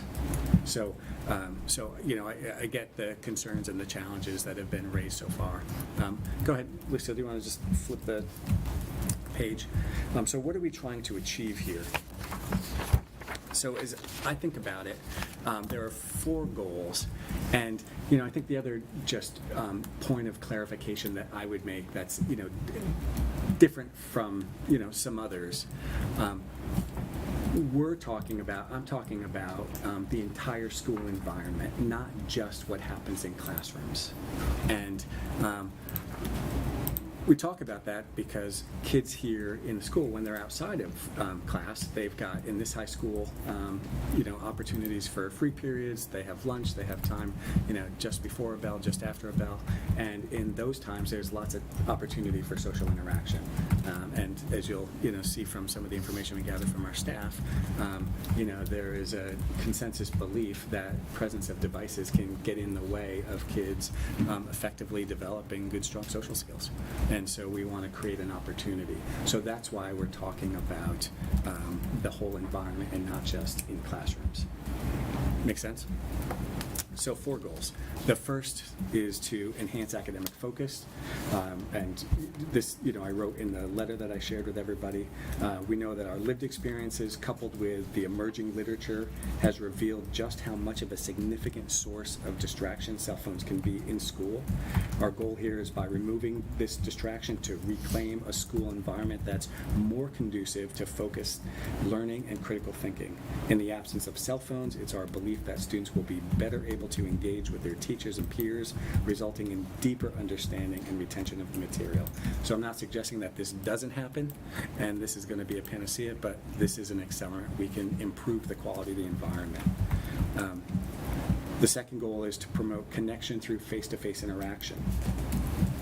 Interpersonal connection is one of the most powerful antidotes to social isolation. We know this. The literature is replete with this idea.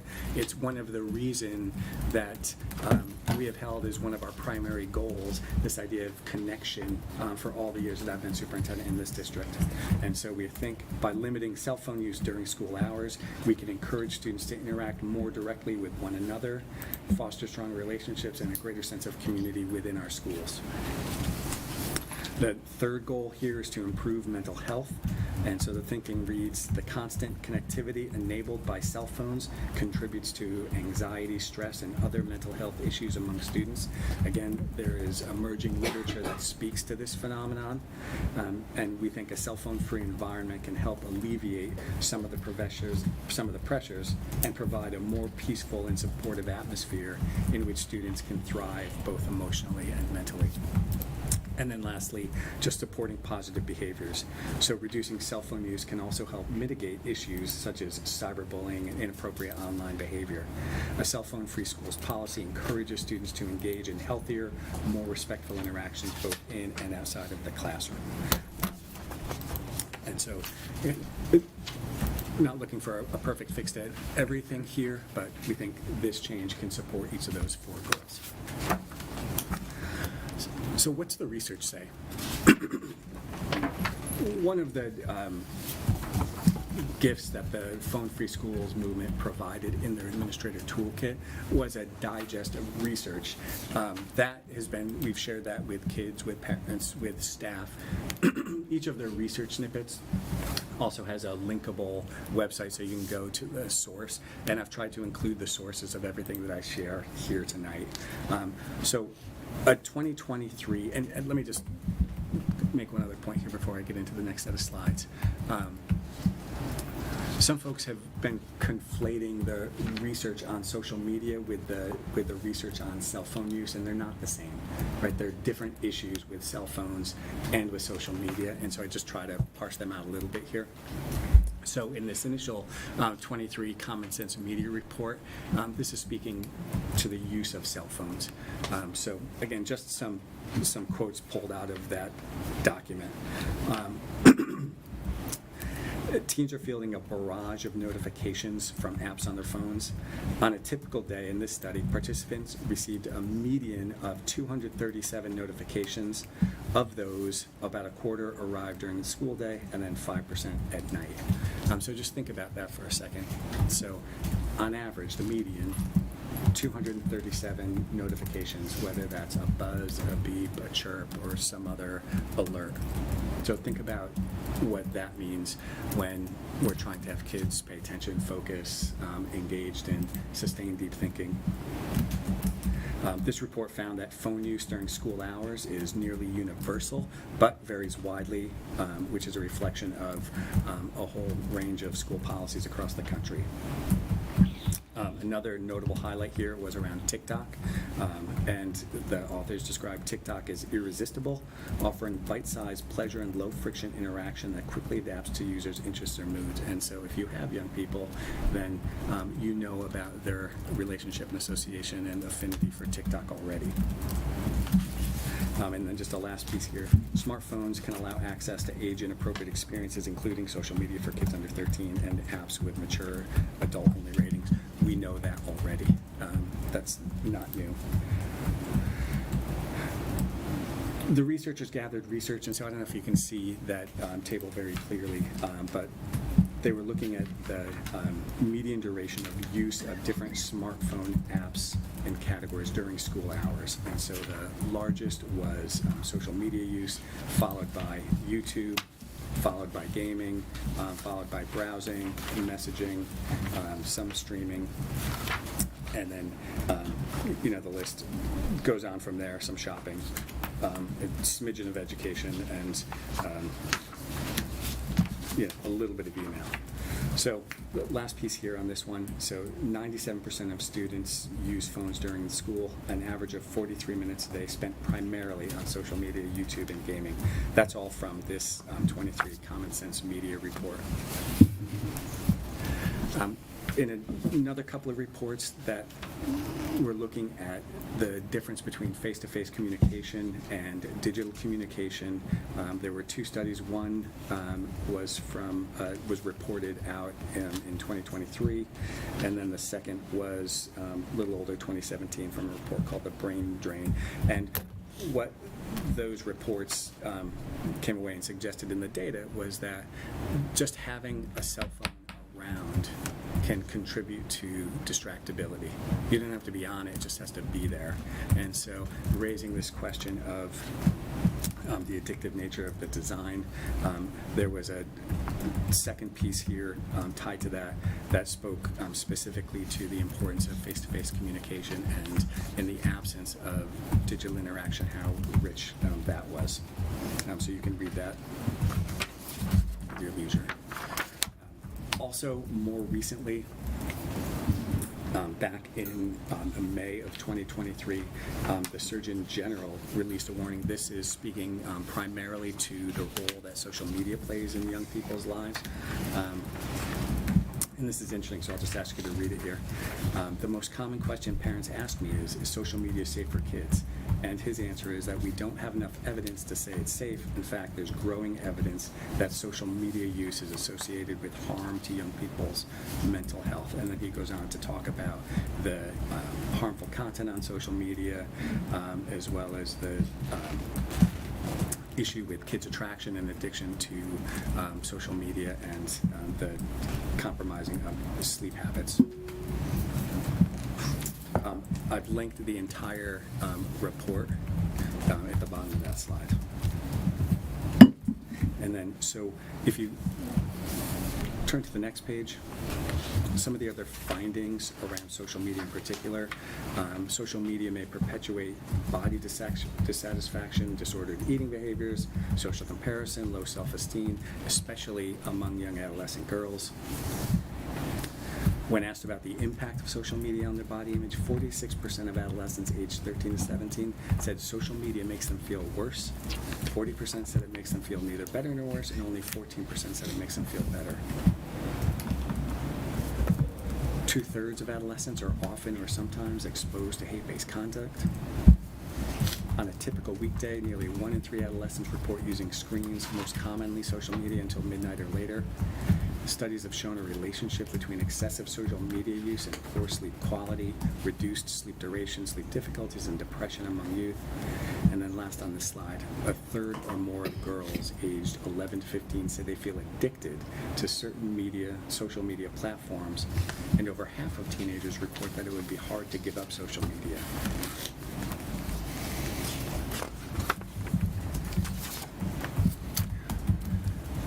So as part of our information gathering, we submitted questionnaires to parents, to our staff, and to students as well. And so this is a summary, and I have the full set for you. You can take it home and look at it at your leisure. So we had 163 staff respondents. Just about half were from the high school, another 20% from Middlebrook, and then the remaining 14 and 11% respectively were from Cider Mill and Miller-Driscoll. So these numbers are interesting. So of the total pool, just over half, 56.4, agree or strongly agree with the statement that the presence of cell phones in the classroom has decreased my enjoyment of my work as a teacher. I'm sorry, I'm sorry, you need me to speak up? Thank you. Yeah, you got it.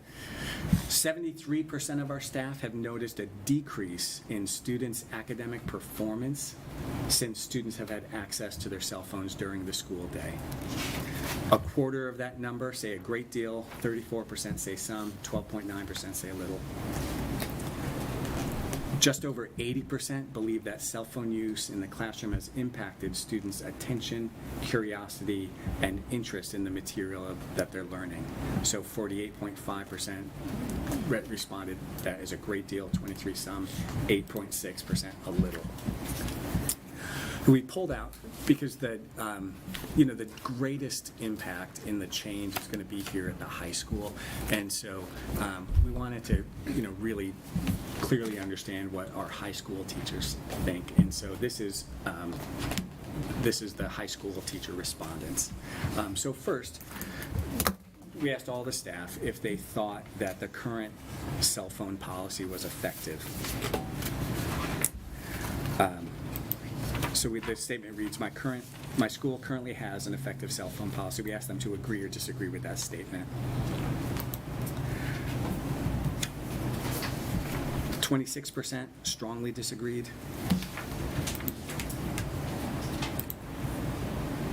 Another 31% somewhat disagreed. And then you had, I lost that, a small number, 4% were not sure. So a fair number of our staff do not consider the current cell phone policy effective. We asked teachers how much time they spent policing cell phones in class. That's the pie graph on the right. And so 41% agreed with that statement.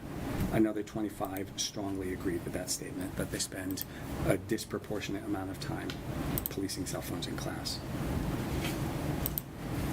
The question at the bottom, to what extent do you agree with the statement, the presence of cell phones in the classroom has decreased my enjoyment of my work as a teacher? We know across the entire staff that responded, it was just over 56%. Look at the numbers for the high school. 34% somewhat agree, and another 28% strongly agree. So to suggest that cell phones aren't having an impact on teachers in classrooms is simply wrong. These numbers I found shocking. So we asked staff, to what extent do you believe that cell phone use in the classroom has impacted your students' attention, curiosity, and interest in the material they are learning? 64% of our high school staff said a great deal. Another 31% said some.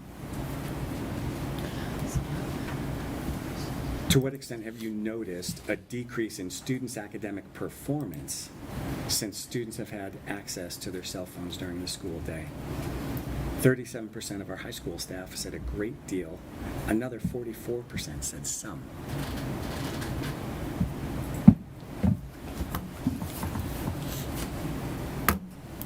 The next couple of slides are just broken out by Middlebrook, and so the distributions aren't quite as great, but the pattern is the same. And so the staff there is more split about the effectiveness of the current cell phone policy. We've got slightly smaller numbers responding positively to the statement. I spend a disproportionate amount of class time policing cell phones, so 43% somewhat agreed with that. Another 11% strongly agreed with that statement. This was interesting. The presence of cell phones in the classroom has decreased my enjoyment of work as a teacher. 48% of the Middlebrook staff that responded agreed with that statement. Another 29% strongly agreed. Can we just unpack that for a second? Because the current, I'm just curious of the interaction within it, because they was more mixed about whether there was a current effective cell phone policy. Mm-hmm. And so more people said yes at the Middlebrook level than they did at the high school level. And my understanding is at Middlebrook it was supposed to be that in your locker, correct? But yet they're feeling a great impact of the presence of cell phones in the classrooms. It's last So, year, right? did you want me to answer that? Yeah, so do you see what I'm, like, is there more cell phones kind of like in the classroom than we realize? If it's affecting the teachers more, but the policy was always that they were supposed to be away, is there more of it in the classroom than the policy would suggest? So I have a couple thoughts on it. One is this is from last year. Okay. Obviously, they're talking about the experiences that they were having in Yeah. the classroom last year, where our kids had, for the most part, their cell phones were in their backpacks, which were right next to them in the classroom. Oh, okay, so it was backpack, it wasn't locker last year, that was my, okay, okay. Right. for some reason, I was, what the former policy Sure. was versus what it is now and what it would be moving, Mhm. potentially be moving. Yeah, I mean, to. that's Yes, the okay. change today is. Okay, so it not was with them. backpack in the Now it's in the room, backpack and now in the it's in the backpack in the locker. Correct. Right, okay, Right. so that makes more of the, that explains more of the disconnect. Right. We sent a similar set of questions to our parents. We had, did I skip over that? I'm sorry. I think that's, yeah, I think that's another, let's just look at that one too, because the Middlebrook teachers, were pretty clear here before I jumped to parents. So, similar question, to what extent do you believe that cell phone use in the classroom has impacted your students' attention, curiosity, and interest in the material they're learning? 60% said a great deal, another 26% said some. And then to what extent have you noticed a decrease in students' academic performance since students have had access to their cell phones during the school day? 23% responded a great deal, another 54% responded some. So those are not inconsequential numbers. So we sent a similar set of questions to our parents. The parents' response were more evenly split, and so just as a pattern, what we see is, a greater proportion of our teaching staff that responded see, concerns with cell phones. The parent body, of which there was almost 500 respondents, so that's a pretty good number. The overwhelming majority, 87%, responded for their high school student. We asked, parents to select their oldest child, and so this group was more mixed. You'll see in a couple slides when we get to the students. Right, students say there is no problem here. We don't know what you're talking about, so go do something else. So, we just are aware of that. But here, I just grabbed a couple of the questions from the parent survey, and I've got the whole thing for you, including the comments, so you can read. We invited everybody to comment, and there are plenty of comments as well. So, 43.5% of our parents believe that their child's school has an effective cell phone policy. Of that number, 16.5 strongly agreed, 27 somewhat agreed, 37.4 disagreed, and then 19% were unsure. So there's a good chunk of people who really don't know, right? So. 64% of our parents agreed with the statement, my child spends too much time on their cell phone. Of that number, 33.8% strongly agreed, and another 30 somewhat agreed. So that's interesting, just considering that, what we're proposing here. 45.5% of our parents agreed with the statement, my child's cell phone use has negatively contributed to their mental well-being. So almost half. Are seeing, something going on. Within that number, 19.5 strongly agreed, another 26 somewhat agreed, and then you had just about 20% who somewhat disagreed, and 27, almost 28% strongly disagreed, with about 7% who just weren't sure. 41.1% of parents agreed with the statement, my child's academic performance would improve if my child did not have access to their cell phone during the school day. So of that number, 26.2 indicated they strongly agreed, 14.9 somewhat agreed, 17% someone disagreed, and then 32%, the majority there, strongly disagreed with that statement. And then the last one here for this section, 44.7% of parents agreed with the statement, my child's cell phone use has impacted their ability to engage meaningfully in face-to-face conversations with peers.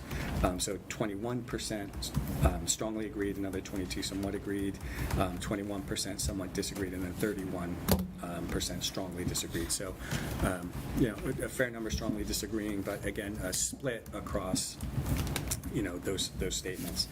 So our parent group is not, unified, one way or the other on this. Half see cell phones being important in schools, another half see them not. And so this one, these are our students. Right, so first question, to what extent do you utilize your cell phone for personal use during class? 58 said never. Another 26.9 said a little. And then the difference said some when a couple kids said a great deal. So do you want to challenge that? Oh my goodness, seriously. I can't even, it's so comical. So to what extent do you feel like it's difficult to ignore your cell phone during instructional time? 89.6 of our kids said it's not difficult at all, never. And then a small number said a little, and maybe a couple said a great deal. I would be so curious, just sociologically, to know what the kids think of the word personal and what they think of the word ignore. Like, is ignore, like, not reading it, but not being distracted? I'm just Or having, yeah. Yeah, just in general, like, when a kid says you're bored, they're bored, and then you ask them what that means, and the response can run. Yeah. Right. Last question here on this page. To what extent do you utilize your cell phone to fill free time at school? So, we define that as after assignments, lunch, in between classes, free blocks, when they're not in class with their teachers. So a couple said they never do. 26.3 said they use their cell phone a great deal to fill free time.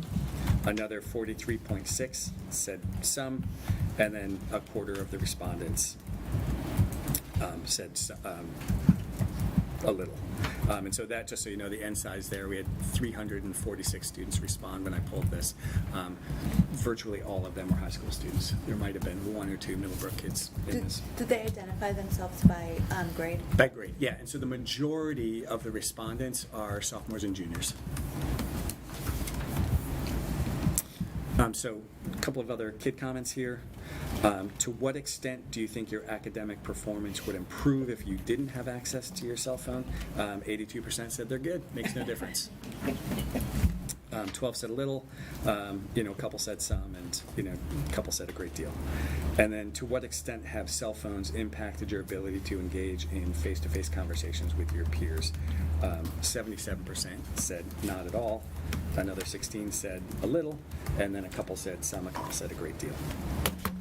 So that's the student perspective.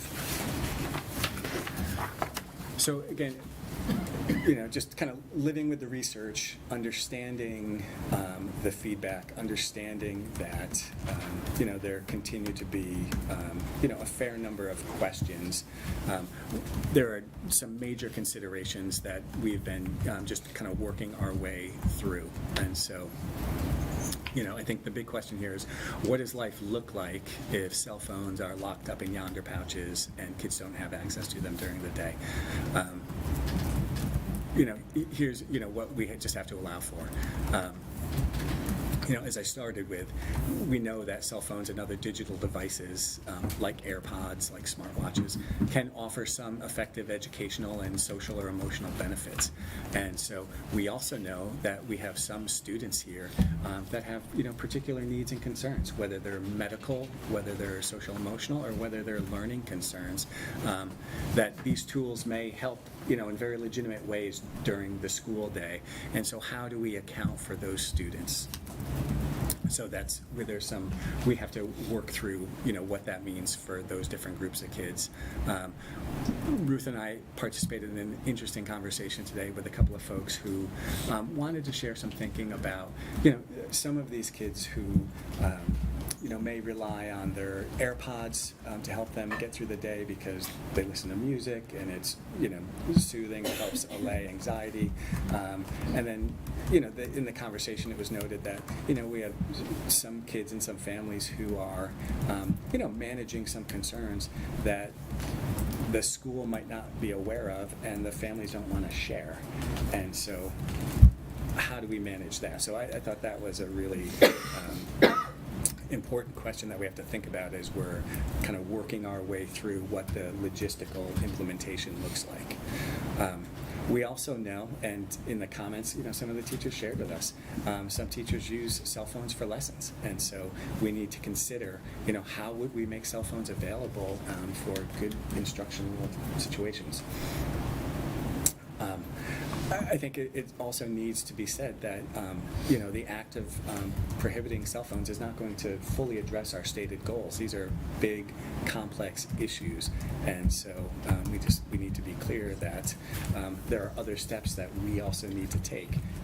One of the areas that, we've talked about and, with Bill on board we'll continue to talk about is the efficacy of our digital literacy curriculum.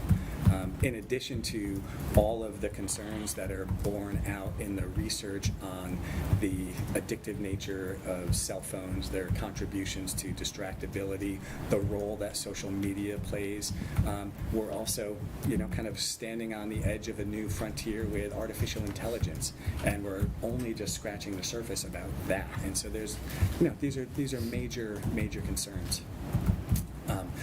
Another question that's come up, and we've heard some feedback from some of the students here. A couple of the high schoolers that live under my roof wanted to know, what about staff? And if it's going to be good for the goose, isn't it going to be good for the gander? And so, no, it's not. Adults and young people are not the same developmentally, and so there are going to be differences for good, legitimate reasons, and we need to explain, what those differences are and why. And we owe kids that explanation. As a staff, we need to be, very much on board with what those changes are and what the implementation looks like. And we also, always need to be really good role models, especially in a change like this where, many of our students are going to experience it as an injustice. So, those are some important considerations. We had a meeting today with Bob, Nicole Curzay representing the middle school, Amy Korn, and we started to get into some of the logistical considerations, sharing some of the feedback we got. Some of the early feedback that we got was about AirPods, and so folks want to know, why are AirPods included in the prohibition? And so if you go back to some of the research about distractibility and wanting to create environments where kids are free from distraction and more likely to engage with each other or with their teachers, AirPods were one of the natural devices like a cell phone that needed to be put away. But we, as I heard some feedback last week, thought let's just think about that, right? Again, going back to the idea that there may be some kids with some particular concerns, and we know that in some of our classes, these devices are used for very good instructional purposes. So I think we need a more nuanced approach there. And then, likewise, we talked today, there are times during the year where, kids have their cell phones, they want to have their cell phones. Bob raised the example of Spirit Week where kids take lots and lots of pictures.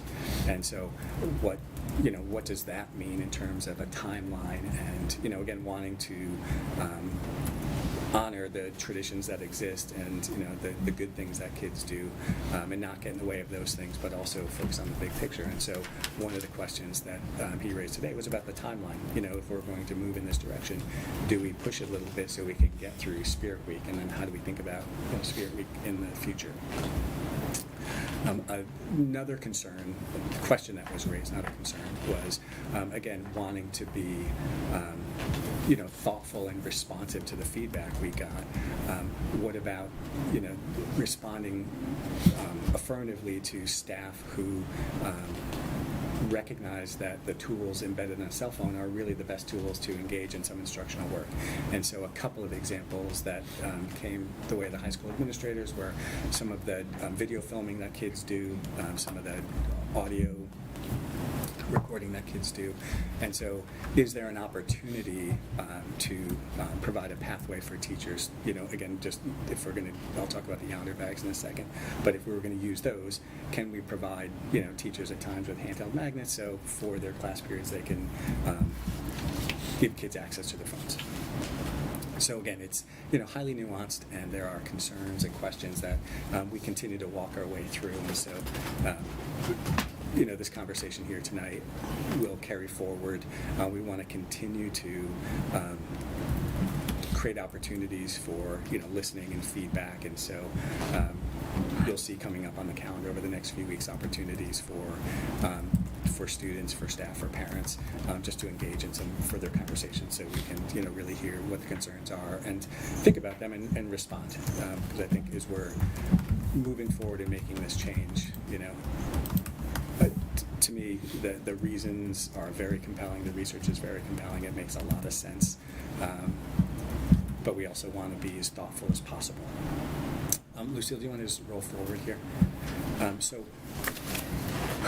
what's a Yonder pouch, and why Yonder as opposed to classroom caddies or cell phone lockers or nothing at all?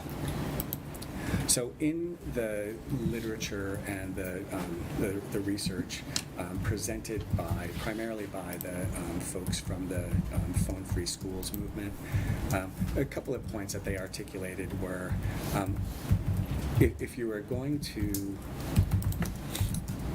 try to create an environment, a bell-to-bell environment, you need a solution that's going to guarantee phones are off and away from the beginning of the day to the end of the day.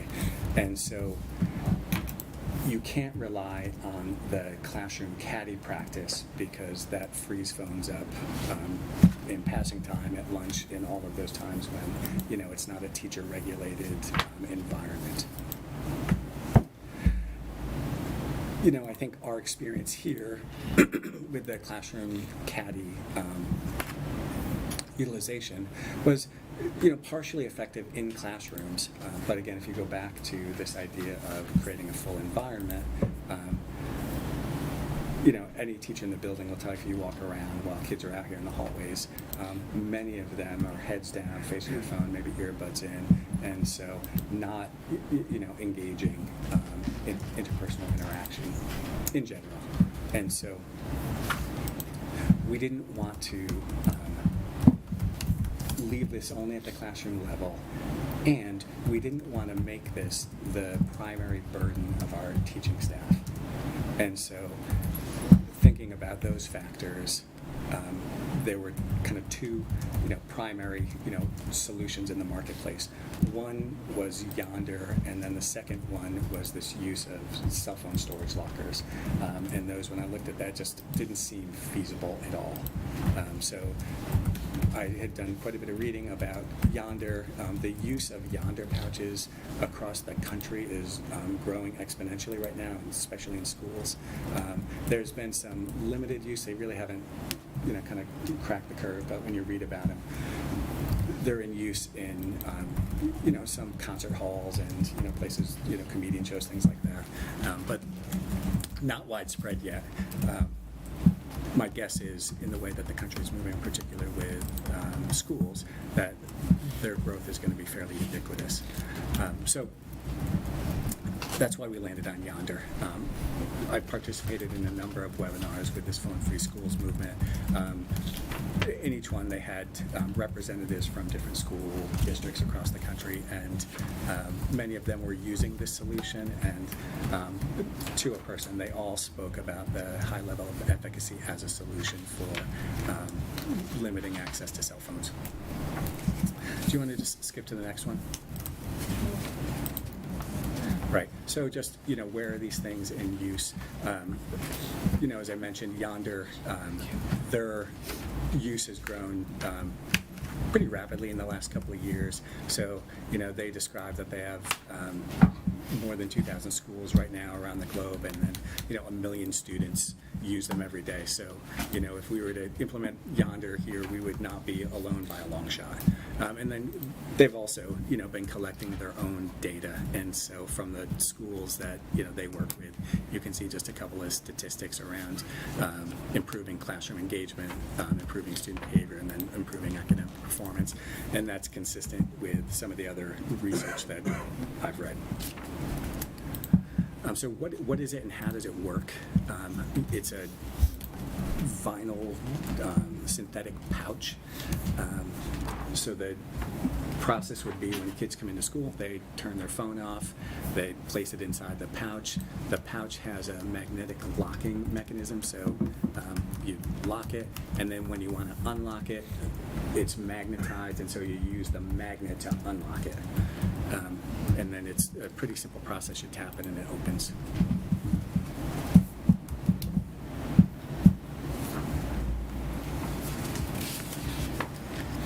So that's, upon arrival. You want to go ahead and just click to the next one. And so then, when you're unlocking it, you need the magnet to unlock the pouch. Does everyone have a magnet? So not everyone would have a magnet, and so, we would have, 40 or 50 of them. Right. And so People would go up and just unlock it. correct, thinking about where it would work. And then the magnet example in that little video there is a handheld magnet. So we would have a bunch of those, and then there would be other magnets, primarily around our main entrances in the school. And so kids would lock them coming in and unlock them going out. Would each kid have their own Pouch. yonder bag? Yes. Or would you guys give them to them upon entrance into the school? No. So the way it's been recommended to use these things is just like a Chromebook. Every individual student would be assigned a yonder pouch, and then he or she would be responsible for keeping it for the duration of the year. And this is not an inexpensive solution, and so the yonder pouches run $25 to $30 each, and so for us it's a cost of about $80,000 to do it. So as we were closing out the 23-24 budget, we had some unexpended funds, and then I authorized the purchase of these, and I wanted to get the order in because we think that yonder is going to be back ordered pretty fast. So if we use them 6/12, it's going to be an $80,000 cost. If we decide we don't want to use them in some version or at all, then we send them back. But it's expensive. Kevin, in talking to schools that have implemented this, obviously it's a pretty big one-time upfront cost, right? Hoping that the inventory lasts. Did you guys get any data on what the average number of units that have to be replaced? Like, what do we have to carry in the budget to support this? Yeah, not yet, and I think it's actually budget neutral. We would, if we had to buy additional magnets, we would replace magnets. But well, actually, let me go back. It's not budget neutral. So figure for let me back up a step. The cost of replacement. So if a student destroyed a yonder pouch, part of our policy would be that that student would have to buy the yonder pouch and replace it. So it's cost neutral there.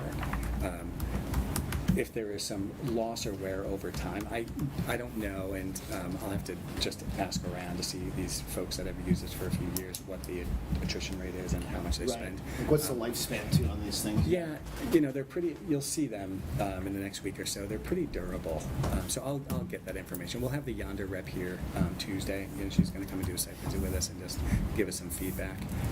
But it's not going to be that annually. Right. Probably a couple $1,000 to replace the handful of pouches that get destroyed or wear out. So just some other kind of bits here on the next step, and then let's get into some more of your questions. So what else do we need to do? I think, as I wrote in the letter we talked about back in June also, this is a pretty substantial change, most impactful here at the high school. And so, in service to our students, we need to continue listening and talking and getting feedback. So, as I mentioned already, we'll have opportunities for students and staff and parents to just come in and, ask their questions, share with us whatever else they may be thinking, and then we'll take that feedback and continue to digest it. We also, to your question just a second ago, need to continue to gather information, and so I had a call today with the superintendent up in Torrington. They've been using yonder pouches now for, I think they're in year 3, and his comments echoed every single thing I've read so far about the implementation of phone-free school environments and the use of yonder pouches, and that's at the onset, it's difficult for some, primarily kids, and then they get used to the procedure, the environment shifts, and after a fairly short period of time, there's a pretty universal response that it's a benefit for everybody. There was a superintendent on one of the phone-free school coalition calls a week ago, and they're 2 years in, and he had just surveyed his kids, and in that school the kids were still feeling upset about it and not seeing the benefit, but everybody else was, including parents, certainly staff. So we need to gather more information and just continue to, as we're thinking about the nuances here for us, we want to just explore that with some other people. Our planning is not complete, and so, the logistics, again, going back to this idea that we want to get it right, the logistics are really important, and so I don't want to roll this out until we feel like we're ready. We talked today, too, about, how do we do this? Like, do we want to start with a small pilot? Do we want to go, full bore with every student? And so those questions, need to be resolved, and part of that will be informed by other districts' experiences. We need to finalize a policy, and so you've got a draft of a policy in front of you.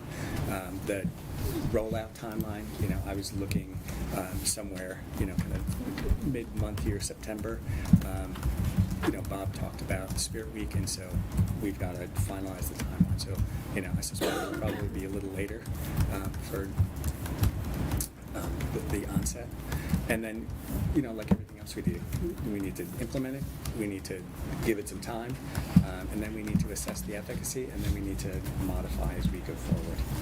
So that's generally the set of next steps. That's fair. The principal you talked to in Torrington, was that a high school principal or a middle school principal? I talked to the superintendent. Superintendent. Right. And so do they have it at all the schools, or? Middle school and high school. And I think these guys have a call scheduled with that principal next week? Next week, the Torrington principal. Yeah, Yes. I have another call. Manchester, Connecticut's another community that's 2 or 3 years in, and so I have a call scheduled tomorrow with that superintendent. Have you talked to any of our DERG's principals? Not the principals, but the superintendents. Superintendents? Yeah. What are their thoughts? So, New Canaan, you might have seen this in some of the local media, New Canaan is going forward with a similar policy, but at their middle school. And so they're using yonder pouches primarily at their middle school. Westport, at the end of last year, that superintendent sent a very lengthy memo on this topic, recommending moving toward a phone-free school environment. I don't know where that stands with that board yet. It sounded like Darien was also moving forward with cell phone prohibitions at the middle school. I think I just read something about Ridgefield going cell phone free. Yeah, I have no idea. Those are the only ones I can tell you with any surety. And not touching the high school at all? Just the middle schools? In Darien and New Canaan, they were focused on their middle school. And, we talked about that and thought about that also. But if you go back to some of the concerns, and it's the high school where the unfettered access is, at least today, is contributing to some of the, just go back to the teacher feedback. And so, I didn't personally, I didn't think it would be effective if we only focused on the middle school. Like we're talking about kids and their well-being and their growth. Well, again, I don't want to judge other people's. I'm just going to tell you my own thinking on this, and so as my thoughts and kind of convictions were coalescing. I think this is the place where we're going to see the most dramatic change, beneficial change. And again, I know there are other questions. So, in the parent feedback, you'll see one of the primary questions, and I think one of the primary reasons for opposition is around this idea of safety and this sense that kids need to have access to their cell phones in case of an emergency so that they can get in touch with their parents or vice versa. I'm a dad, I get, like, we're all parents, right? We shouldn't minimize that. And I'm certainly not. Like, I can, especially after yesterday, like, why wouldn't we be thinking about that? And I think, too, we need to kind of recognize that perspective and also look at what are the experts saying. And, Maria, you chair the EOPS committees.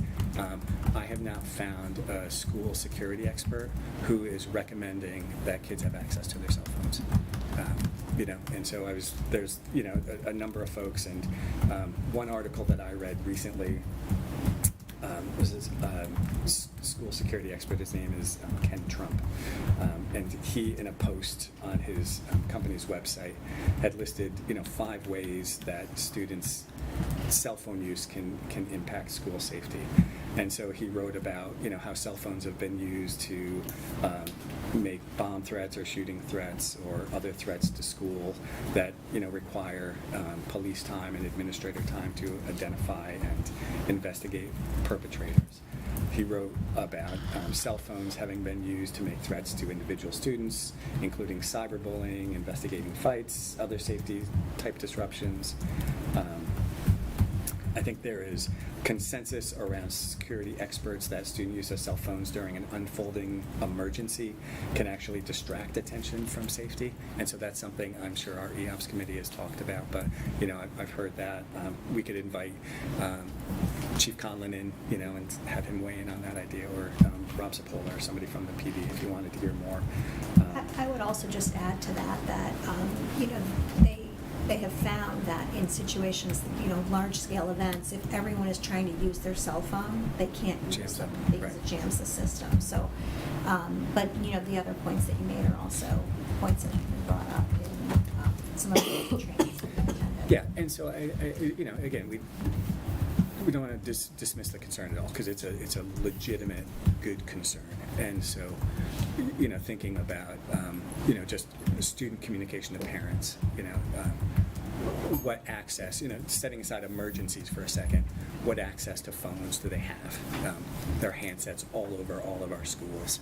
And so while students certainly aren't practiced in using them, they're there, they're available. If students have to have or need to have discrete conversations, there's enough phones in enough offices where, I don't think the lack of a cell phone would be a significant barrier.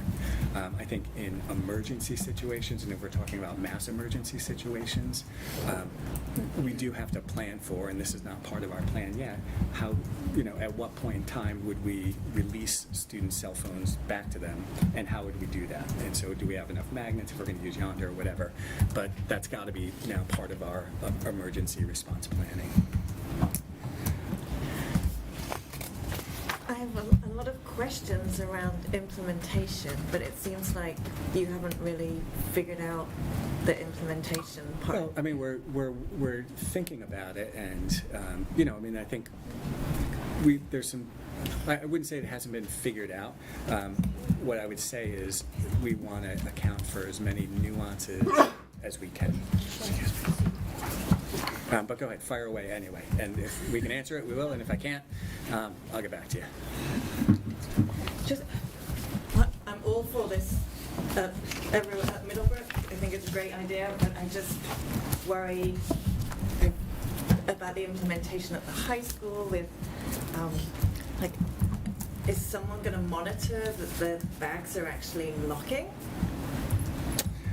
Yes. How many magnets do we need to get the flow of people into the building? What do we do when people forget a bag? Because we know from Chromebooks at Middlebrook, it became one person's job to deal with, I forgot my Chromebook, or my Chromebook is flat. Are we going to put resources towards policing this policy?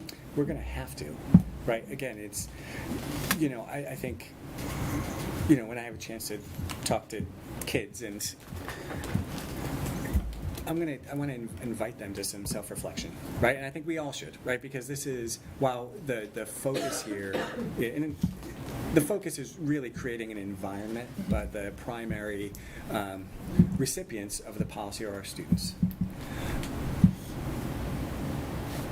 But we also know that adults, some are challenged by their own, I call it a relationship. Chuck doesn't like that word because a phone's an inanimate object.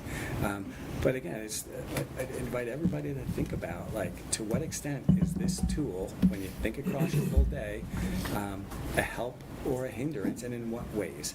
And our kids are certainly bright enough and thoughtful enough to seriously entertain that question. So let's start there, right? And what are we trying to do? This is not intended to be a punishment. It's not intended to be an imposition, although it's going to be.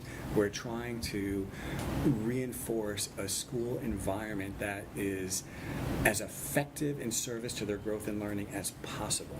And we are naming very specifically real concerns about cell phones and about social media and about the way they disrupt the school day. So I think to me, that's the big picture, that's the call. All that being said, we know today, right? We've had, this expectation that phones will go in caddies for a long time. And, it's partially effective. And kids have lots of ways of circumventing that because, for whatever reason, their access to their phone is more important than, following the policy. So I think, especially to start, it's going to have to be all hands on deck. So yes, so we'll be monitoring. I also wouldn't sit here and naively suggest to you that it's going to be foolproof, because nothing ever is. And as long as kids have been kids, they have found a way around rules they don't like, and that runs the continuum of mild violation to kids doing really kind of ugly things. So why wouldn't we expect that same response? So to get a little more concrete about some of your questions, we rely on the input from Yonder, who's got 1 million kids and 2,000 plus customers, for their input about the number of magnets. According to the rep, we think we'll have plenty. She's going to be here on Tuesday, and we'll be able to ferret that out a little more. But I think we have 40 or 50 that we're going to come with the order. So that sounds like plenty to me, with the number of kids. But when we'll know? When we actually test it. And so we'll have to, be able to verify and adjust. And then we might also, as I was describing before, the cell phone free school movement's guidance doesn't really contemplate some of the modifications that we have begun talking about. So access to teachers, some of these emergency moments, whatever. And so we may find ourselves in a place where we need some additional. And so we'll have to do that. That's not my sense right now, but again, until we live it, we won't know. The very strong recommendation from the Yonder reps was, if a kid forgets his or her bag, don't give them a second one. They need to walk themselves up to the office, and there needs to be a backup mechanism at the office where the phone's collected for the day. And so I think that's a simple solution, and our office staff can handle a handful of phones, a couple handful. They can't handle 1,200, right? What if, kids are just super frenzied and, they just forget to unlock their bag? Like, how do we deal with that? So should we have, a magnet on the exterior of the building where, if the kid needs to come back, they can come back? Right. How are we going to manage, kids who repeatedly violate the rules? And so, again, we have a code of conduct. We have been talking, in the spirit of a 3 strikes rule. I think we need to, at the start, as we begin to implement, everybody gets a little grace, but there's going to be a day where, okay, we figured this out, we practiced, and now, the rules are fully, in force. And so kids will have to respond to that. Did Yonder mention anything about the ability for kids to just order their own magnet? So in the literature from Yonder, they said, there are Right? these like Amazon. super heavy-duty magnets. Yeah. So I think, so what they said was, yes, but it's very rare. But again, kids, right? That may be a possibility. Kids might destroy bags, and there'll probably be 15 to 20 to 50 other ways where they circumvent the policy. And again, I think in those cases, right, the goal of the policy, right, the spirit here is not to take away kids' phone. Like, that's not really the purpose, right? It's recognizing a serious social concern and trying to respond to it. And So as I'm kind of processing, I'm thinking of it, even when you're talking about recognizing a serious social concern, but I'm really thinking about, like, how do we create the most engaged, in a learning environment that is optimal for academic and interpersonal engagement. Like, when I think about, like the vision of the learner and all these things that we want our kids to walk away with. And then I think, like, what is the optimal environment to put our kids in that allows them to fulfill that? The same way that we think about our facilities, or we think about the thinking classroom, or how we organize our curriculum. And I think that kind of cell phones started as just phones, and now there's these supercomputers in our pockets, and we've kind of just gone along with it, and we've never kind of just stopped to say, like, is this the right environment for the job of school? Mm-hmm. And so I just, like, in that larger larger picture. So I think when we're talking about that purpose, there's, it's not a binary of phones good or bad, but it's like, what are we trying to achieve? That might be some different than the cell phone free movement overall goals. And that could give us, I think, recognizing,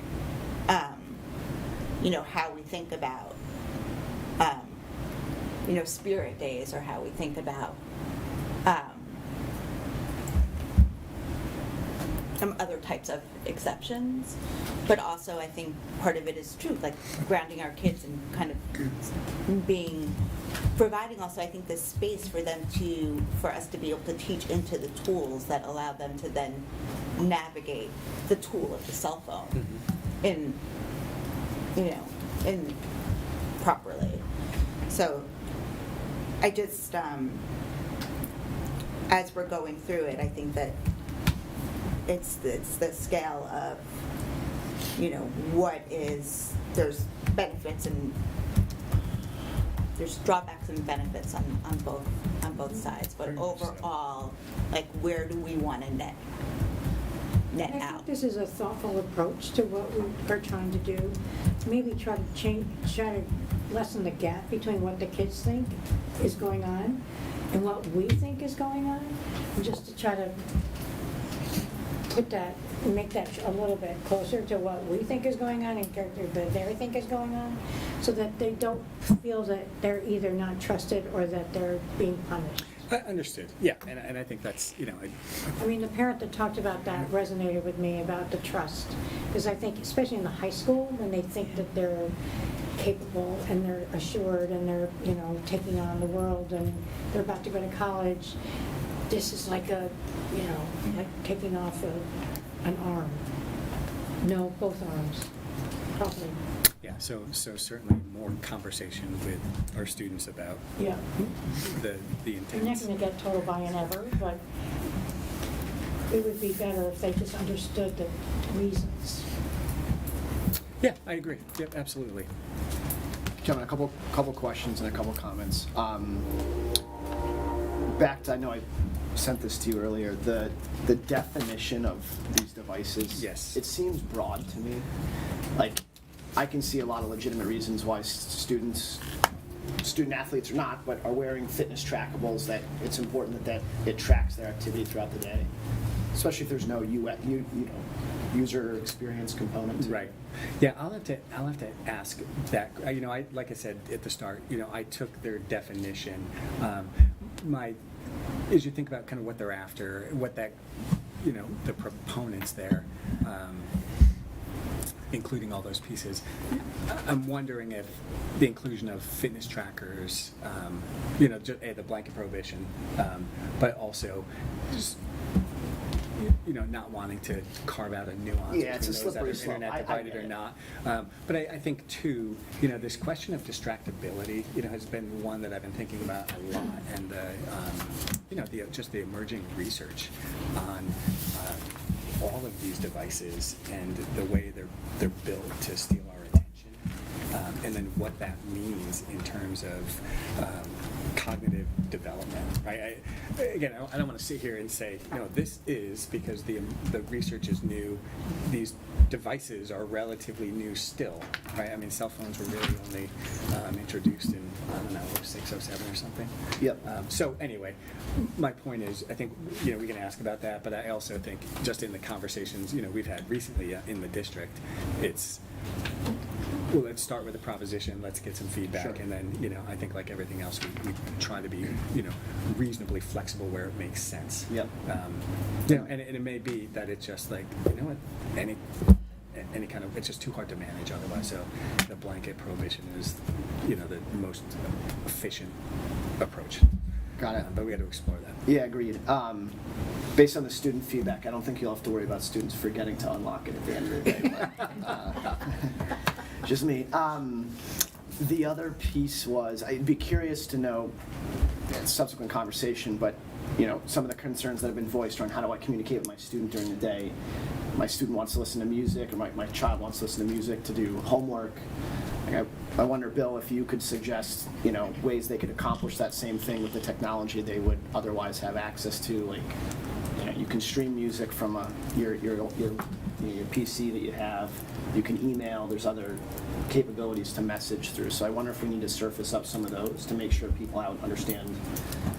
The only way to communicate is not that your kid has to run to the office and ask to use. Yeah, of course, right? And again, here too at the high school, and this is again, I wouldn't sit here and suggest to you this is going to solve every problem, because we also simultaneously operate a BYOD environment, and many students have MacBooks, and there are features in the MacBooks that replicate what cell phones can do.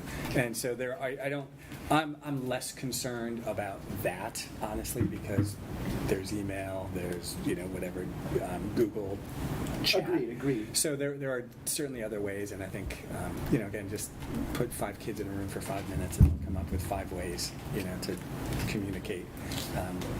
I think maybe we just need to surface those so people actually realize the options that are there, and not just assume that there's few to no options. Right. One major distinction Kevin mentioned in the beginning too that we should be mindful of is that the problem isn't cell phones necessarily, it's social media that is the thing that's designed to grab so much attention. Not to say there aren't other apps on cell phones that do that, but the research tends to be more critical of social media than cell phones at large that we've been studying, and social media is designed to work on a cell phone much more readily than it would on a computer. You have the infinite scroll and shorts and TikTok, and the way TikTok is designed and stuff like that, it's designed to pull you into it, whereas the computer is much more of a productivity device, and it doesn't have that same attraction because social media doesn't function well on it. So there's that aspect too. Yep. So hopefully there will be a lot of options to explain to students. You're not dead in the water. You can still plan something with your friends. You can still communicate with your teachers. You can still do all these things. So, yeah. And then when you talk to the other superintendents or the other principals, it'd be interesting to see for the schools that have had it multiple years, how are they assessing it from a data perspective, from an actual learning, and are they looking at test scores? I know you can't just isolate that as a variable. Sure. For reasons Chuck explained, we were looking at the data before, but it'd be interesting to say, okay, how can we actually measure the learning impact? Right. and how are they doing that already? And can we try to come up with at least an initial set of data points we would want to track to say, all right, these are our North Star indicators that this is or is not having the actual educational impact that we want it to have. Sure.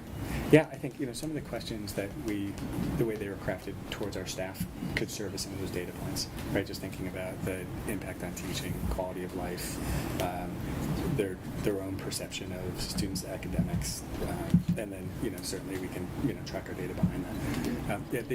The one that I'm thinking of, the gentleman I spoke to in Torrington, what he was really focused on was the social interactions of kids and teachers, and that in the conversation he kept coming back to that. He didn't offer any, and I should have asked, I didn't, if they were tracking that in any empirical way. So I'll follow up with him tomorrow. Yeah, and if the students have feedback too, right? If they were a freshman now they're a junior and they've been doing it, like, how do they feel about it now? If, was it an easier assimilation than they thought? First year was hard. All that information would be really interesting. Yeah. And if they've had kids come up through their middle school to the high school, it's always, what the later cohorts versus the earlier cohorts of kids. Sure. Because if we start in middle school now, then the timing, it's not a yearly, it's not a transition, it's always been that way. And last question, just on timeline. So as we sit right now, will we revisit this at the next board meeting, or what's the cadence of what? Yeah. So again, originally when I kind of first laid it out, I was thinking kind of mid-month implementation. I think we're probably we talked today about maybe start of October, but you don't hold me to that because I think we want to again gather some more information. I think questions will emerge even as people are watching and listening here that we might need to think about differently. So if I was going to, that's what I would offer to you today. But know that it's fluid because again, our commitments to doing it well and getting it right. Would you consider doing it at Middlebrook first and learning from the experience before rolling it out at the high school? I'd consider everything. I think the environments are very different, though. So we'd have to think about what lessons we're looking for. That it's just that yonder logistics, the locking, the unlocking, like how many kids forget the bag. Yeah, something like that. I think. Yeah, we again talked about what. The group. Let me come back to you on that one because I think there are a number of people that are thinking about that now and would want to weigh in about what makes sense. And I'll just, I'll go back to thinking about the high school in particular, and it's an unpopular position for some, but that's where in my view, and I live here, that's where our concern lives primarily. So, in the short term, I'm thinking, that's my audience. Can we just talk briefly? I think that we've gotten lots of emails, we've heard people from the community about the fact that you went ahead and bought the bags, right? I did. And the fact that we do have such a tight budget, we've had to cut things in the past, and I understand your thought process, but I also understand the community's feelings around kind of it feeling like it just caught them all off guard, and especially when we're always in this total budget crunch cycle that suddenly we found money, we buy these things before anyone from the board voted on it, before anyone from the board had a chance to talk about it.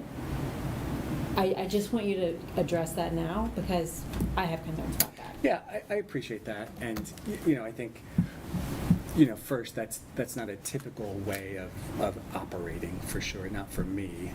And I think that, the rationale, there's, primarily two pieces. One was, again, as I was putting information, together over the summer, I felt pretty confident that this was going to be the direction that we were going to move in. I didn't anticipate, and there's not. I mean, there's certainly concern, but I think around this table I haven't heard any strident opposition. I've heard questions, and so I felt like, yeah, I think this is not an up for grabs, decision. I feel like, there's enough support for it. And so, two, sometimes, I don't know, it feels like if I'm feeling confident about where I know I want to go and lead this district, and I'm feeling pretty sure about, that there's the support for it, it would feel disingenuous to not put that out there, right? So that's just my thinking. And then, with specific regard to the Yonder bags, I made a decision to authorize that expenditure. And, I did that, we had the opportunity, and, I fully recognize that, there are other places that we could direct those funds, because funds are short. But knowing that, feeling reasonably confident that we were going to move in this direction, I didn't want to be held up by an order delay. Do you have any concern, though, that the community feels like you kind of left them behind? I think that's some of the feedback that I've gotten, right? And so, yes, of course, yep, of course, and so I take the feedback.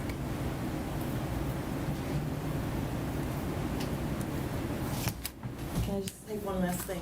And then just as the parent of a senior and looking at the vision of a learner, and the self-navigating expert learner demonstrates flexible, critical and reflective thinking. Just help me as the mom of a senior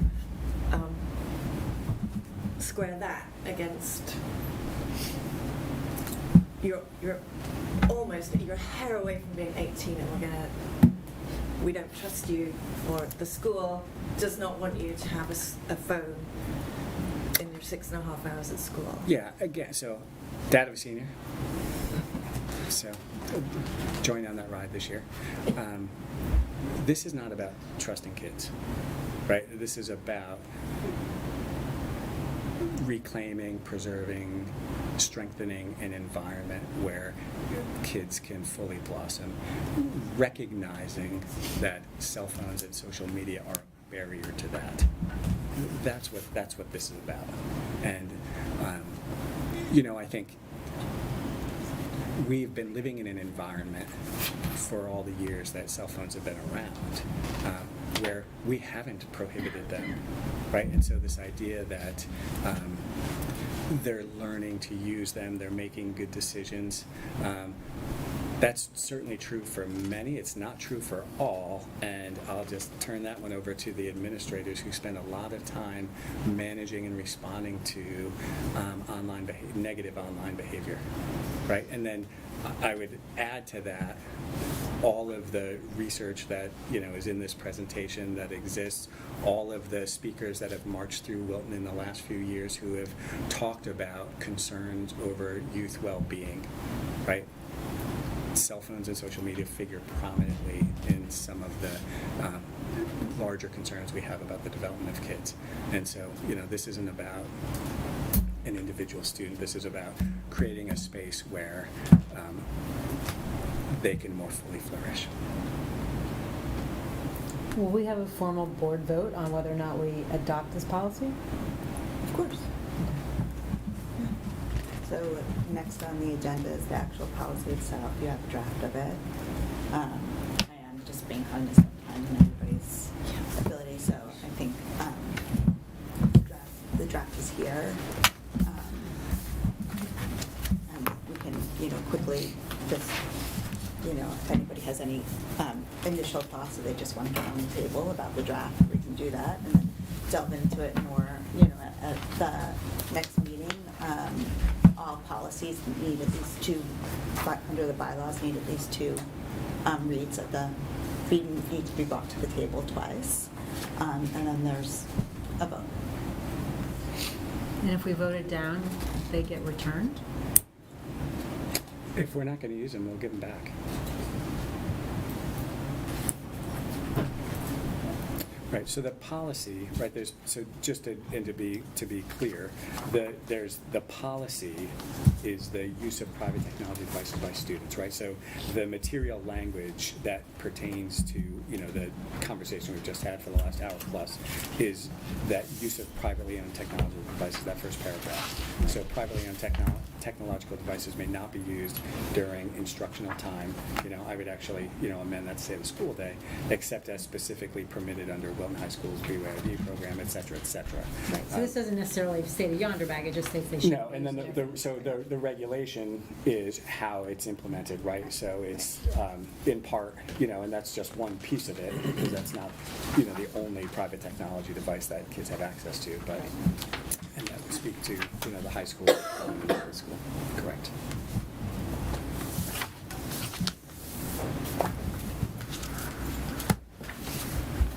So I think my initial to the policy itself is, to instructional time, more education day, or school that day, the entire day there.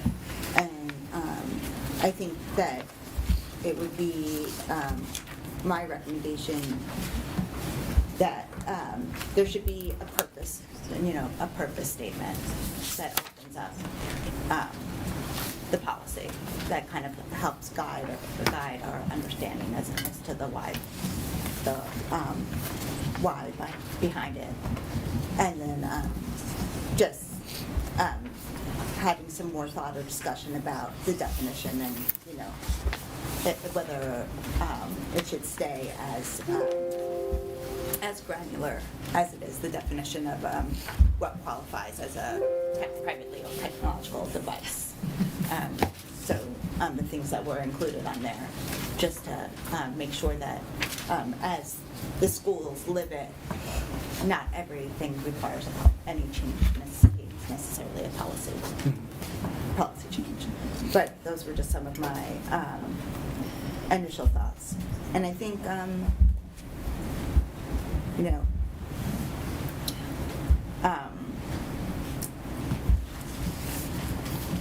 we've been, I think, living like this discussion for since the middle of, the spring of this past year, and about moving towards this direction.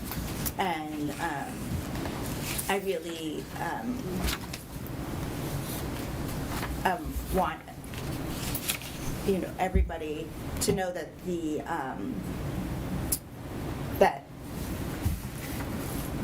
the board, as a board, we are we are sitting here and listening and learning and engaging and figuring out together, the pathway that I think that we set upon this past spring. So I do invite all board members as we sit and think about this and continue to digest this. If there's any additional questions, to put them into Kevin. We have a question tracker. They will be tracked that way. We'll make sure everybody gets their responses. And for the community to continue to engage in the discussion with us. Great.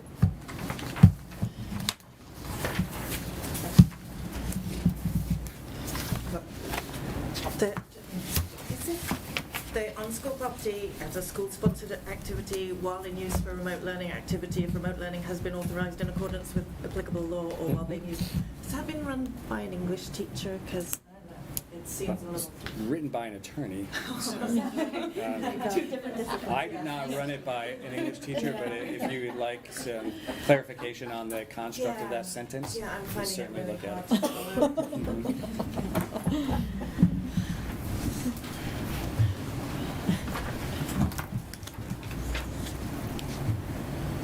So It is a little convoluted, but It's it dense is an for sure. attorney. can you just clarify back to just the direct relationship between this policy and the implementation of the program? Right. So this policy makes a statement about privately owned devices. So cell phones would be privately owned devices. They're generally prohibited. That's what the policy statement is. The way that we do that is through everything we just talked about in the last 2 hours. We're in this conversation targeting specifically cell phones because those are the most ubiquitous privately owned device that students have. At Cider Mill, it's probably smartwatches. And then the regulations, how we implement, whether it's Yonder or something else. Got it. So is the an eventual vote just on the policy? The vote typically is on the policy, right? The boards don't really vote on regulations. But, I think that the direction to move to a cell phone-free environment is, we should talk about that. Is that something you would want to take a position on as a board specifically? That's kind of out of sync with the typical practice, but again, it's a big deal. This is not a small change, and so I think, I think it could be important for you guys to weigh in through your vote. That's how you exercise your authority. I think we should talk about it at the next meeting, because I know, if it's feels like for some of us, maybe this has been on the table for a long time, but we haven't met as a board all summer, and so it hasn't been an active board conversation. Yeah, it's for only sure. happened twice. So I feel like maybe not everybody feels like we're in the same inning of the ball game, for lack of a better metaphor. Thank you, Pam. And I think some of the feedback I'm hearing is, that the community feels that way too. So I think we need to catch everybody up to make sure everybody feels like they're at the same stage in this conversation. Yeah, I think there's been a lot of buzz about it, but not too many concrete understanding about it. There's just been that swirl. I think they actually thought it was going to be implemented the first day of school. Many people thought that. So I don't even know where that came from. Yeah, I don't want to conjecture, but, again, we sent out information, and I got some feedback about the timing and the method for sharing information. And so, again, no intent to, be opaque about it. We're trying to share information. We're trying to be respectful of the way that we communicate. But I think, if people just, didn't go all the way through, I can certainly see how one would respond that way. I watched CABE did a webinar last week, the week before, and their timeline was much longer than ours appears to be, and they talked about, bringing the teachers along, making sure that the teachers knew, in the event that there was some contravention of the policy, the teachers knew what to do, the teachers felt supported by administration, and they talked a lot about community education to bring the community along, and their timeline was months. Okay.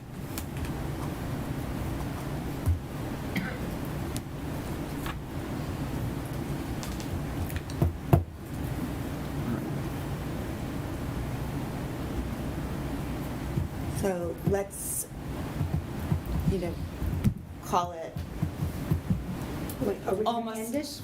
I think that at this, it's. What, do you want to stay on that, Pam? No. I just want to go back to Chuck's slides for 2 seconds. Only because I, as much as I love your slides, I do end up going down a rabbit hole, and I just wanted to thank the administrators and their staff for all the work you did these scores are amazing. So please know that we noted that, but he has so many slides that we end up what are we doing? And trying to decipher what's happening, but please know that what you did was great. And know that we respect that and admire that and are very grateful for your work. I just have to say that. No. Please say it again and again.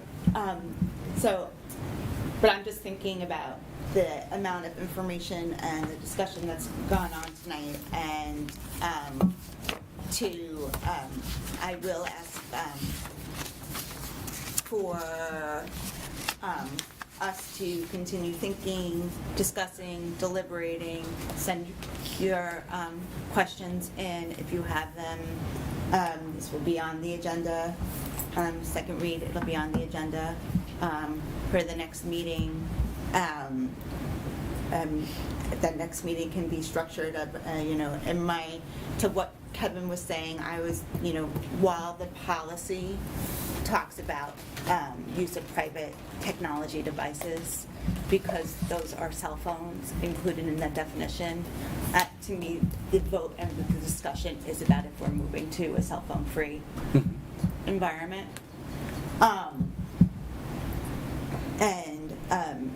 I think, continuing, clearly I'm tired because I'm starting to lose track of my own thoughts. But, just moving it to the next meeting and continuing the process. And I'm also going to ask for a motion to table the discussion of the 24-25 district goals. And we can push that to the next meeting, if I can have a motion for that. So moved. Thank you, Pam. Is there a second? Thank you. All in favor? Aye.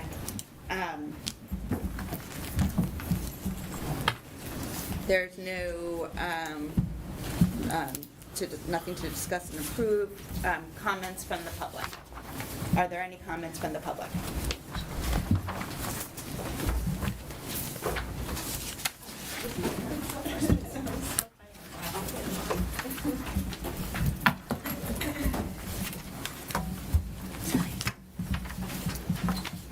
I need these to look at my notes on my phone.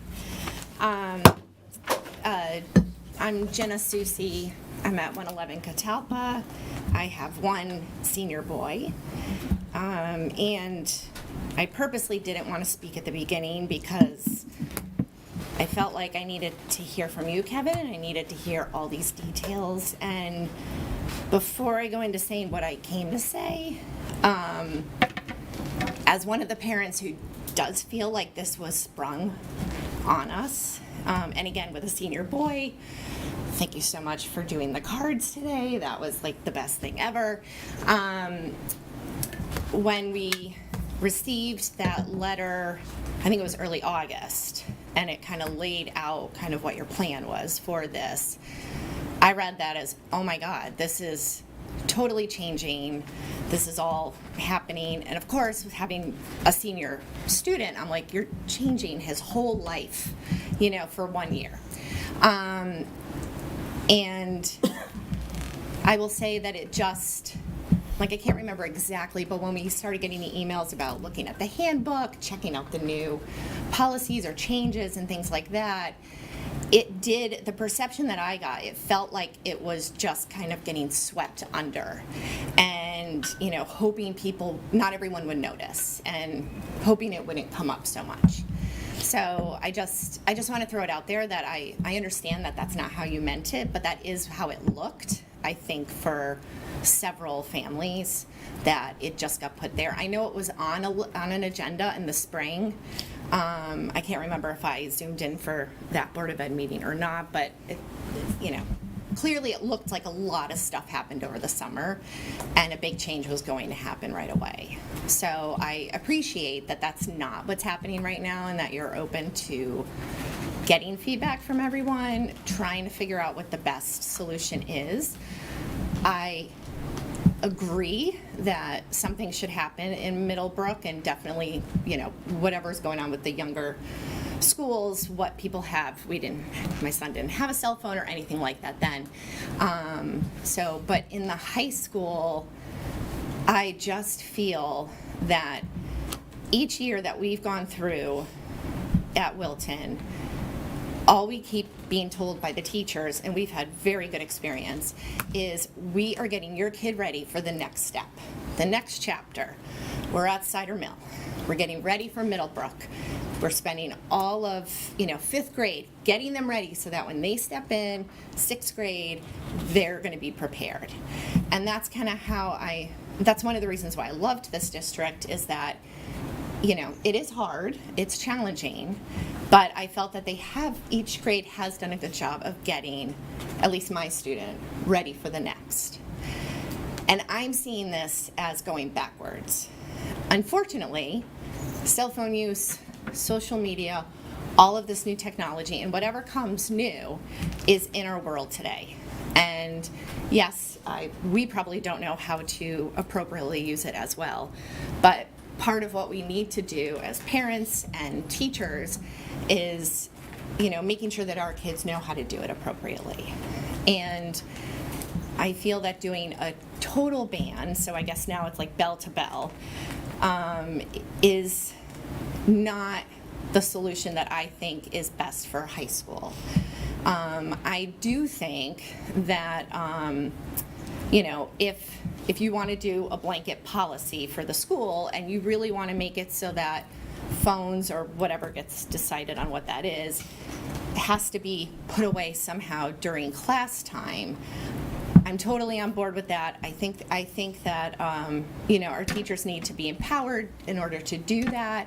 I do think that there needs to be very clear consequences for students who don't comply, and I think they should be harsh. I mean, it is, if we do something wrong out in our job or something like that, there are consequences to it. So I do think there should be something similar. I just think that doing this total ban for the entire day is almost doing a disadvantage at getting our kids ready for the next step for them to take. I think, just trying, of course, now going granular, thinking about, so when my son, gets to leave campus to go get lunch, assuming it's very easy for him to find one of these magnets so he can have his phone to use it then. I'm imagining that in this period, he's now going to cram the tons of time that, and I'm not saying I like that he uses it during the day, but I just feel like they're going to cram as much as they can in that one time to do it. Sorry, I'm going a little kind of around, but I think it would be helpful to take a step back and really think this through. I appreciate that there's talk about what to do for homecoming and Spirit Week, but if the whole point is to kind of create this environment, why does that become an exception? Clearly cyberbullying can happen that week as well. And I'm not advocating for that to happen, but it just seems like we're trying to go for something that's so black and white, and I don't think it can be. I did like Nicola's question about, trying it out in Middlebrook. And in my mind, going through the last month, doing it in Middlebrook and maybe trying to figure out a way to enforce phones not being in people's backpacks when they're during class, whether it's the cubbies or a bin or something like that. I do know from talking from friends of mine who are in Greenwich public schools, and again, this could be rumor, but they're trying to do something in January at the high school. But the talk, at least that the families have been told right now, it's more of trying to enforce the phones to be put away and shut off, but not necessarily locked away somewhere. Again, that's just from talking to friends of mine. But I do appreciate that these pouches could be returned if this was something that didn't move forward, because I know that was definitely, again, for me, something that just didn't sit well and felt like I was blindsided on it. So I appreciate hearing that that's something that could go back if that is the case. And that's pretty much it. So, thank you. Melissa Rotini, Ridgefield Road. I'm going to try and speak quickly. I'll probably have to submit a second letter because there was a lot that was said tonight that I think I'll need to address. I'm going to start with the fact that I am the right word is escaping me, so I probably won't use it. I'm somewhat hurt that I have to come here, because for 17 years I have defended this school district. I have sat on boards and committees. I have had parents come to me and say they don't care about what the parents say, and I've said, no, you're crazy. Don't say that. Of course the district cares about what the parents say. But we had a state of the town. This wasn't mentioned. It came up, and we were going to be working on something. But vouchers were already purchased. The projects are less of my concern for this particular discussion, but there hasn't been a lot of clarity. And the reason why parents think that this is already in effect is because that's what the students are being told. And that is a little bit of a problem, because it leaves us feeling left out. And I hate having to do this. I have always supported this district. I didn't have kids in the school. I didn't even have kids, and I supported this district. And so I hate that I have to come here and take a position opposite the district, but I have to. Why do I have to? Because I'm not conflating the use of cell phones with social. All of the studies that you showed, including the interest group that said cell phones are bad, referenced alerts. And our new, director of, I'm not sure, but the new IT guy, even made reference. Those dings that are distracting on the cell phones are social media. Not all kids have social media. A lot of these kids have cell phones for safety. They don't have them for social media. They're for emergencies only. No one is arguing. Let me just be perfectly clear. In no way am I arguing that a child should have access and use to a personal cell phone all day long. That thing should be under your chair, in your bag, silenced off. It should not be there. It should not be being used during the day. It shouldn't be used in the hallway. It shouldn't be used at lunchtime. It should be there for emergencies. Why? Because I will read to you, and I'm going to try, because I tried to read this ahead of time, and it was difficult. I'm going to read to you the text exchange from a boy named Ethan in the Georgia shooting yesterday. He said to his mom, "School shooting right now. I'm scared. Please, I'm not joking." Mom said, "I'm leaving work." Ethan said, "I love you." Mom said, "Love you too, baby. Where are you?" "Class, someone's dead." So I don't feel that it's appropriate to take that away from either the child that feels they need to reach out to their parent or the parent that needs that. I believe, and I will double check this and respond to it in a further writing, most emergency services work on a different frequency. And when they're jammed, they can shut those down. And you're not going to have every kid doing it, but you are going to have certain kids that are going to need to reach out or feel the need to reach out to their parents. And I don't think it's right to take that away from the parents or from the child. If that child died, God forbid, that mother would have at least had some sort of communication. And I think that's important, and I think we missed that. Now, I understand that a lot of districts will say, "But we watch your kids, we'll take care of them." That's not the reality. That's not the reality. I mean, you're asking teachers and principals and things to put their lives at risk. A lot of teachers tend to die protecting the children, and that is an amazing thing that they would do that. But you can't expect every single thing. It's just not possible. So we know that we've had incidents. We had one at the end of last school year where someone got into a building. We've had other lockdowns, and some schools are great. You get immediate information. You know it's a coyote. You know it's something was left on the playground. And others you don't hear from until the end of the day because they're handling the issue. That's understandable. But these technologies, some of them, not all of them, some of them, allow for that safety and security. We talk about mental health. You're banning it. You're oversimplifying the issue. Because you're also putting students like that young boy, Ethan, in Georgia, who needed his mother. You're telling him, you can't have that. Have your anxiety instead. That's what you're telling these children. You said, somebody mentioned earlier, I missed it, but I heard it in the car. It's about trust. It's also about their mental health and their security. I don't know how many alerts, emails, texts, notices from the school about social emotional well-being. The children need to feel safe and secure.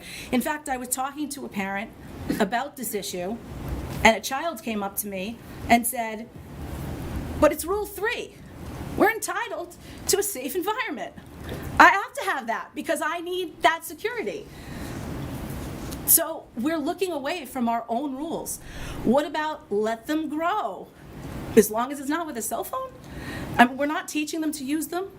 And I'm glad that you put up the full Surgeon General's report. I attached it to my letter, and I have hard copies if anybody needs it. the Surgeon General's report, not just the op-ed piece in the Times, which again does talk about social media, not about cell phones, but again, most of the research is about the impact of the cell phone via the social media, social media via the cell phone. It's that interconnection. It said that we need to teach kids about technology and empower them to be responsible online participants.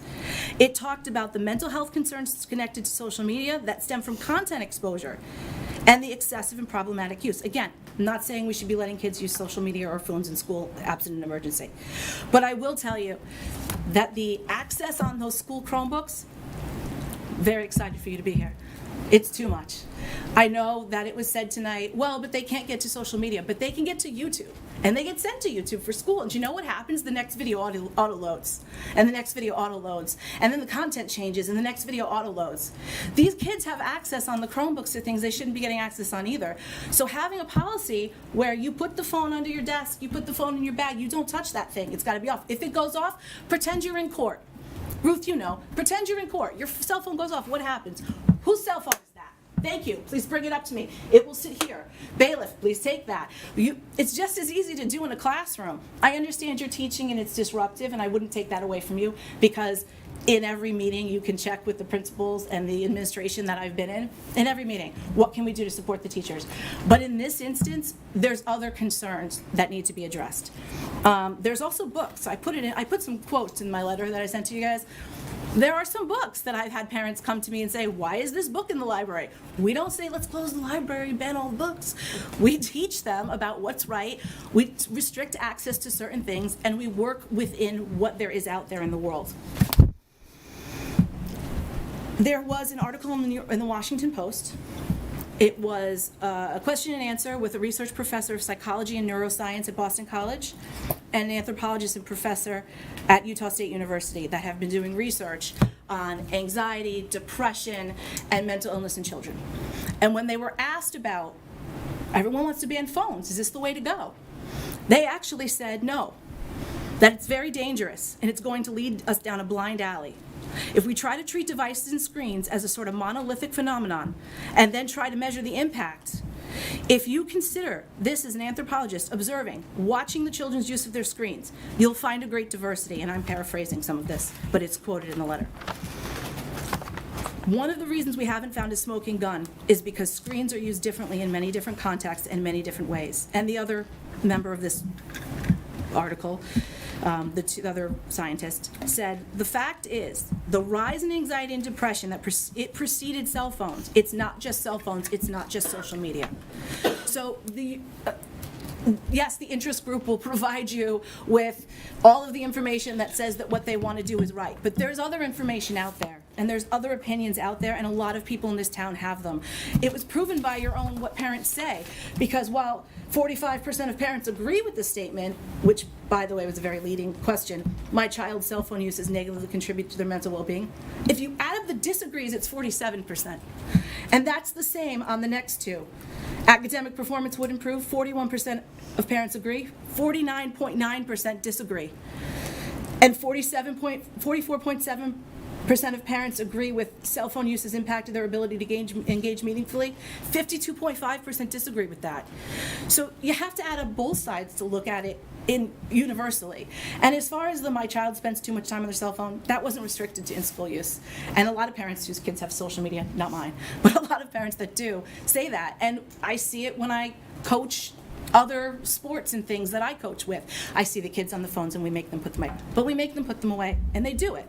Because they need to also respect the authority of the teachers that are in the room. And that's something we need to teach them too, as good stewards of these children.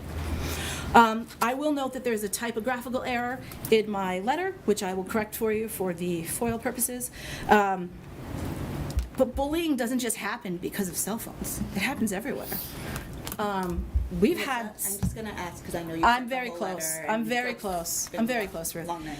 I know. I'm very close. But there's a lot to say on this, and it's why there'll be a follow-up letter on the presentation tonight. But there's no evidence to support that student dysregulation is a result of online behavior. We have bullying problems across our school district.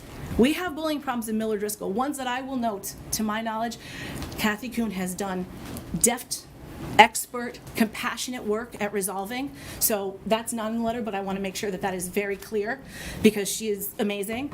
And I'm sure the other principals have done too. But of my knowledge, she's done that. And there, to my knowledge, there's no cell phones over there in Miller-Driscoll. I'd be amazed if the kindergartners are walking around with them. And if they are, again, under the desk. Don't answer them. So finally, I think the device description, I have drafted policy, laws, regulations, rules. I would never go with an interest group's description of anything. It is typically overbroad, as I think this one is.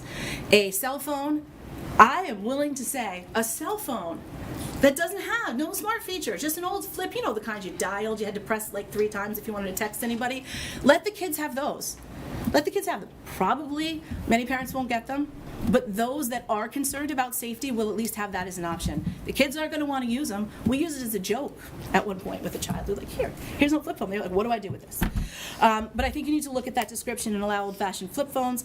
And I think you need to look at the policy language again, because Riley v. California, which I cited in there, says Board, that we have a policy of how long, do we not, in the rules for public comment?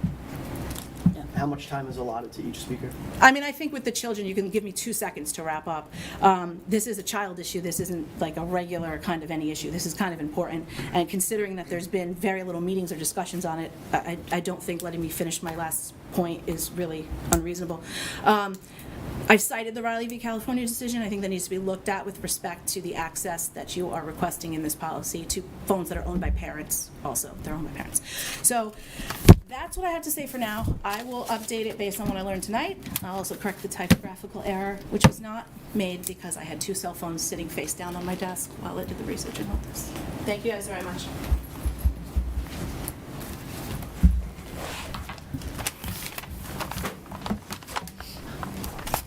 Any other comments from the public?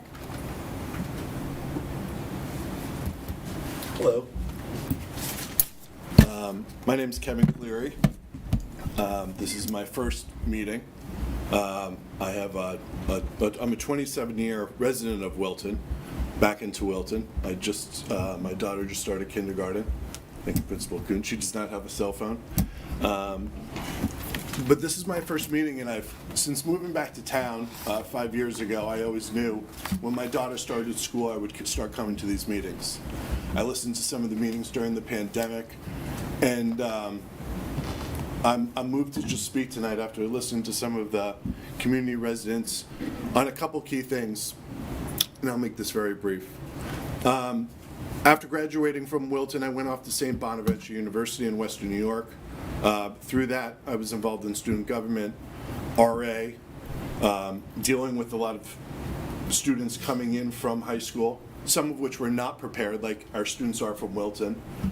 Growing up learning disabled, dyslexic, noticed it in first grade, having a brother who's handicapped, went through the system, just some background.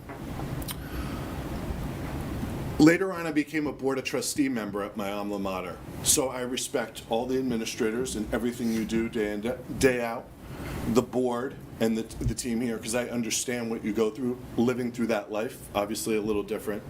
But some of the observations tonight, the kids' test scores are off the charts from what I remember them being, but I don't understand how a policy with cell phones like this is really preparing them for life. I do think there's a disconnect there. When we talk about the towns, with no disrespect to some of the towns up north, I really don't. I want to talk to more of the towns around us that we're also talking to when talking about those test scores and comparing ourselves to, if you will. Talking not only with those boards and those superintendents. When speaking about safety, we don't only just need to talk to our police chief, who does a fantastic job, but also, is it possible to leverage some of our key businesses that usually their security teams are pretty top-notch, and they might be able to come in and give some pointers and some different things to us. I was a little disappointed to hear about the Yonder purchase, but I don't understand the policies of if you will, of just purchasing and such. Not understanding how it works at this level yet. But to go back a couple moments ago, and I'll conclude here. Involved at my alma mater, being a Board of Trustee member prior to the pandemic and during the pandemic and understanding mental health, what was just said to me really got me up out of my seat. The mental health today of a student or someone else being able to FaceTime after a bad test or something that they've gone through means the world to kids today. And speaking to students at the next level after high school, face to face with them as a Board of Trustee member was eye-opening to me from the time I graduated at 2002.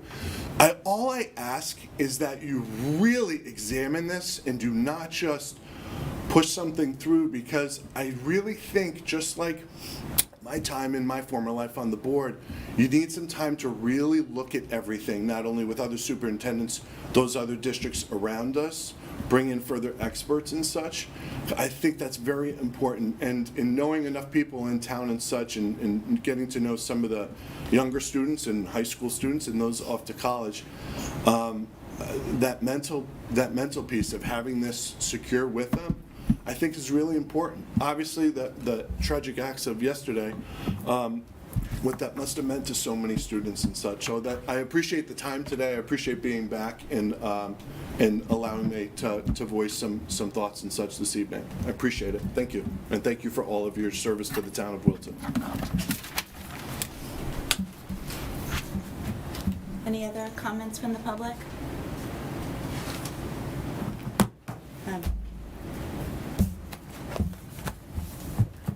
Just looking, just lost my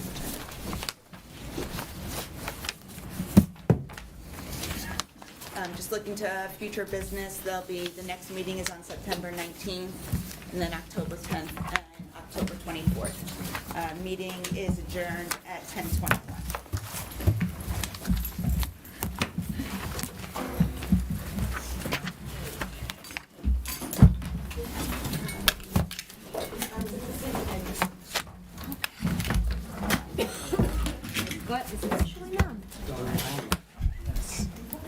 Next one won't be 3 hours.